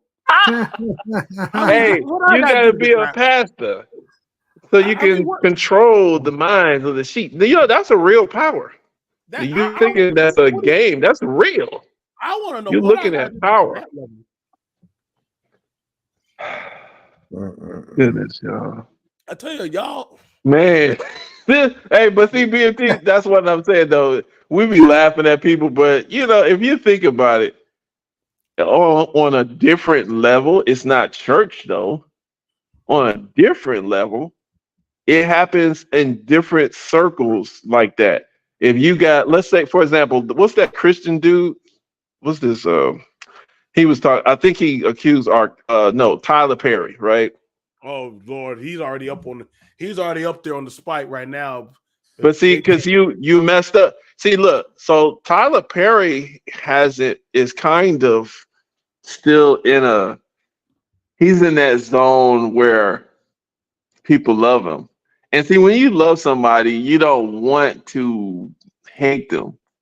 So that's kind of where these church people kind of get into. They okay, they be loved over here. They did this good stuff. They did this good stuff. They did that good thing, and it'd be really good stuff. Help this person, help that person. So they probably got like, let's say they helped 100 people for real, truly helped them. And then they like, oh, no, I got this little hankering of some sin that I want to do. This one right here, you're going to get abused.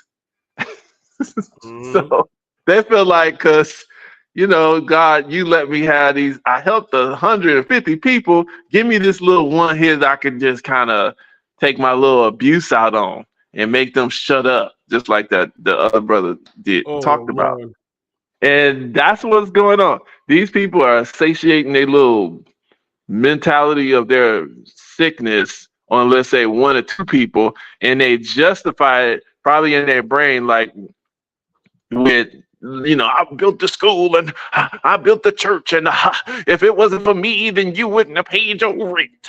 And so what's going to happen is, if those little one or two people say, "Hey, this is what the pastor is doing," or "This is what Tyler Perry is doing," well, he bought me a house, or he did this, or gave this, or he took care of the city of Atlanta, this little dilapidated area. You can't accuse him of these things. You see what I'm saying? Can we So, ever talk back to this type of person or call out this type of person? well, if you do, then the people that they've actually legitly helped, that's who's going to be your enemy. And that's what's that's why it's hard for people to see, that's too powerful for speak me. up. That's too powerful, because even so all three of us are men of the household. Right. Well, all three of us are men of our household. But one thing that we also have to understand, and is here, if we were to step out of line, we too are able to be called out. Exactly. So at what point do you get in power that you yourself can be called out in your own house? Well, and in our houses, it can happen too. But if you keep yourself I feel like if you keep a house where everybody is able to be honest, and then that keeps you in check too. Because I think somebody in the chat earlier said too much power kind of corrupts, and what ends up happening is, that's true. Like, you get up in the church. Let's say you BMT become like a big deal up in South Carolina, and all these folks that you've helped, and then let's say you become powerful, and then little thoughts pop in your mind, really and truly, I could do this. You know what I'm saying? You start to look at people that come to you, and let's say they want your help, something like that, and it's a devilish thought might pop in your head, like, because you know what you can get away with. Let's say you decide not to do it, but let's say you decide not to do something bad 100 times, but then the 101 time you're like, you know what, I could. Yeah, ain't nobody gonna say nothing. You know what I'm saying? And that's dangerous. That's a dangerous position to be in for a human. And so that's kind of, as I said, like the whole way the system is kind of set up, and the way we set stuff up, it creates this pitfall. So true enough, the person, has to be punished. Of course, you got to punish bad behavior, but you also got to look at how this stuff is set up, because you set up things in a way where a person does get to that point where they could actually, like, what I think I seen Geno Jennings, that you know who Geno Jennings is, right? That Geno Jennings is a pastor he's out of Philadelphia, but he's really famous. He's real charismatic. Anyway, I can't describe him exactly, but I know he was talking about how Jesus ain't white, and he hit the sign. And anyway, he's a big church person, but I think they wasn't paying him enough or something, and they was trying to the deacons of the church was trying to hold him to task. And that was even though it was kind of funny, they was arguing with them, but that's kind of good because it keeps it's somebody who can hold you accountable, who's watching you. You know what I'm saying? Right. They ain't gonna let you get like that because that's dangerous. It's actually very dangerous. You know, if any of us could, if we get some, but that's not to say that we shouldn't be striving to try to, empower ourselves and what have you. But at the same time, we just need to know, like, when you set up your structure, you can't let yourself get too. Because I think that's kind of what we're seeing with, especially with the Hollywood stuff. It's like these people, they're in this environment, they see this stuff happening to everyone else. The perpetrators are not being punished. Just like when what's that man's name? Terry Crews got his thing grabbed by some guy Oh in yeah, Hollywood. man. People laughed at Terry, but we still don't know who They that got is. on him. Even his wife got on him. But we still don't know who that is. That's sexual assault. Dude should be in jail, right? Listen, I try to tell y'all. But tomorrow I'm gonna do a talk. I'm gonna do a talk later on tomorrow about consent. And I'm not an alpha male. I don't think. Somebody said I'm an alpha male. No, I don't think so. I'm gonna tell y'all that. Listen, I'm gonna do a conversation tomorrow about consent. I'm trying to tell y'all men that Oh man, too. Okay, yeah, that's good. Keep going. I just thought of consent. something when you Yeah, said that. I'm gonna wrap Yeah, this up. yeah. I'm gonna Okay. do. We're gonna have a conversation about consent. Right. Yeah. Consent. Let's do that. Yeah, because consent. I'm gonna try to get a few ladies on for that one also. Mm-hmm. Consent. It doesn't play out like y'all think. Again, that does not play out like y'all keep saying the law, the law, the law, the law, the law. You know what? Many men are sitting in behind bars right now saying, well, where the fuck was the law? Right. And they lost their whole It's lives. it's a woman, a teacher, and but it's what Ruby said. It's kind of in line with what she said. Yeah, it's something like that. It's a woman that was accused of that in, I think it was South Carolina or North Carolina. That shit, Yeah, she in listen, jail now because of that. consent does not work. It does not. Let a police officer let you get pulled over. Mm-hmm. Say, well, my girlfriend's 17. I'm 22 years old. I'm taking her home. They're gonna be like, well, young lady, what are you doing in the car with that man? Oh, I'm 17. Good luck explaining that to that state trooper. I consent. Or I that, consent. I consent. I consent. Ain't no damn. Listen, and if I gotta go, Deidre, please come here real quick. Like, y'all, that consent shit, y'all gotta stop saying that shit, man. That shit does not work. That is only a Romeo and Juliet thing. That a minor, a teenager cannot consent with an adult under no time. You try saying that shit when you get pulled over. You better hope to God you could play off that you a Uber driver or some shit. Well, I'll say it like this too, and I'm about to get off. But there's a thing I was screaming about it a while ago, but it seems like people didn't really care. But in California, it's a little thing called, I think it's SB 145, where I know about they that. let 24-year-olds mess with 14-year-olds. Well, but this person still got to go to jail or something, but they can get it written off their record, which is weird. And that was put in by Kamala Harris's friend, is a senator in the state. But that's why I was telling her, like, the law is really what people say it is and enforce in that area, in that jurisdiction. That's what the law is. So, right, y'all gotta leave that. We gonna have to have a conversation as men about this consent shit. But a lot of y'all men, I don't want to see y'all locked the fuck up. go ahead and get a 17-year-old pregnant and say she consented. Good luck explaining that at the hospital. Yep. There's nothing. Well, don't worry. We used to go to school. Good luck explaining that shit at the hospital. I can promise you, the minute that nurse leaves out, we got one. Yep. Still upstairs. Okay. Y'all be thinking that these judges, listen, the law is whatever the fuck that judge slams that gavel and says it is. That's the law. Once you get slapped with that shit, it's over. I don't care. I told my nephew, how old is she? Well, I'm 18. How old is she? Well, she's old enough. I ain't actually. Are you still in school? No. She's still in school? Yeah.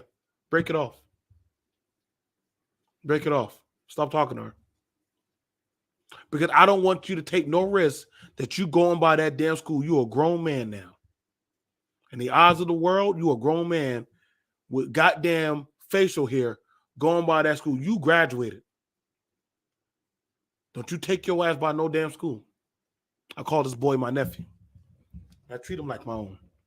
But I told him, I said, I get it. You like her. But that girl's still in school. She's a junior. You ain't in school no more, boy. You graduated last year. Fall the fuck back. You go to work. Tell her it was nice knowing you. But her mom. That's hard for kids. They don't want to listen, boy. It's you don't have to listen. I said, you don't have to listen to me. But see, you're going to listen to that man with that blue medal on his chest. You don't got to listen to me. Yeah. It only takes one time with them cameras on that schoolyard, see you talking to that child. Now, last time I checked, whenever they put y'all black asses on the news, they call you a man. They don't call you no child. They call you a man. Now, these older men that were talking to these consenting young ladies, they're sweating bullets because we're in a different time now. And that shit's not going to fly. Now everything that they worked hard for is right now on the burner right now. What we thought was okay, sorry. See TD Jakes right now sweating and crying, calling, go. That's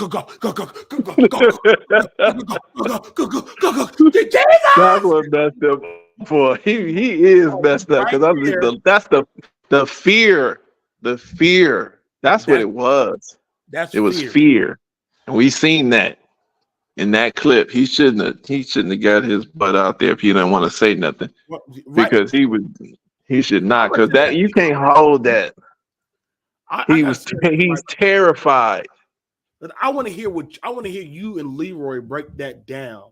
Yeah, because Leroy already talked. We talked a little bit about it, but he gonna throw TD to the wolves. He done. If it's that bad, but Leroy actually, I think he was a member of. You remember Eddie Long in Atlanta? The thing, right? With he is a member of that church. Oh no! So, I gotta hear what Leroy got to say. Oh yeah, so we're probably going. If it's that'll be a good thing. They tell you if you are that bad, you don't need to go. Listen, that podium is warfare. It's mental warfare. Once you are that distraught, somebody else should have gone up there. Somebody else should have and I didn't notice that until you said that. He wasn't talking to his congregation. He was talking to some people specifically. That's why he said, I'm doing a job. He wasn't talking to his congregation. Yep. He was like, as long as I'm and see, you can hear him say, as long as I'm the lead pastor of this, such and such and such. You see, so that's telling you, like, I'm still here, and that might change. That's like little signals and stuff. So I'm like, so well, it was good while we had you, Jakes. It was good while we had you. You going straight into the pokey. That's a shame they call it the pokey, but anyway. Well, Yeah. we'll see you guys later. Take care. I hope y'all enjoyed Peace it. out. Like, share, subscribe. Check out my guy, Super Mike. I can't wait. I'm gonna send him the video. I'm gonna send him the video. I'm gonna drop it. Let me put it in the back right now because Yeah, go ahead and send that. That's gonna be interesting. that man, y'all, you know it's something when y'all got TD Jakes himself sweating and crying on stage. A grown man crying and sweating on stage in front of millions of people, and you got people trying to. It's okay, Pastor. He don't give a shit what y'all got to say. He knows it's about his time. You know it's his time. All right, y'all. Much love to y'all. Hope y'all enjoyed the show. Fair Peace use. out. Peace out. Catch you later. See you, Exile. Much love to y'all.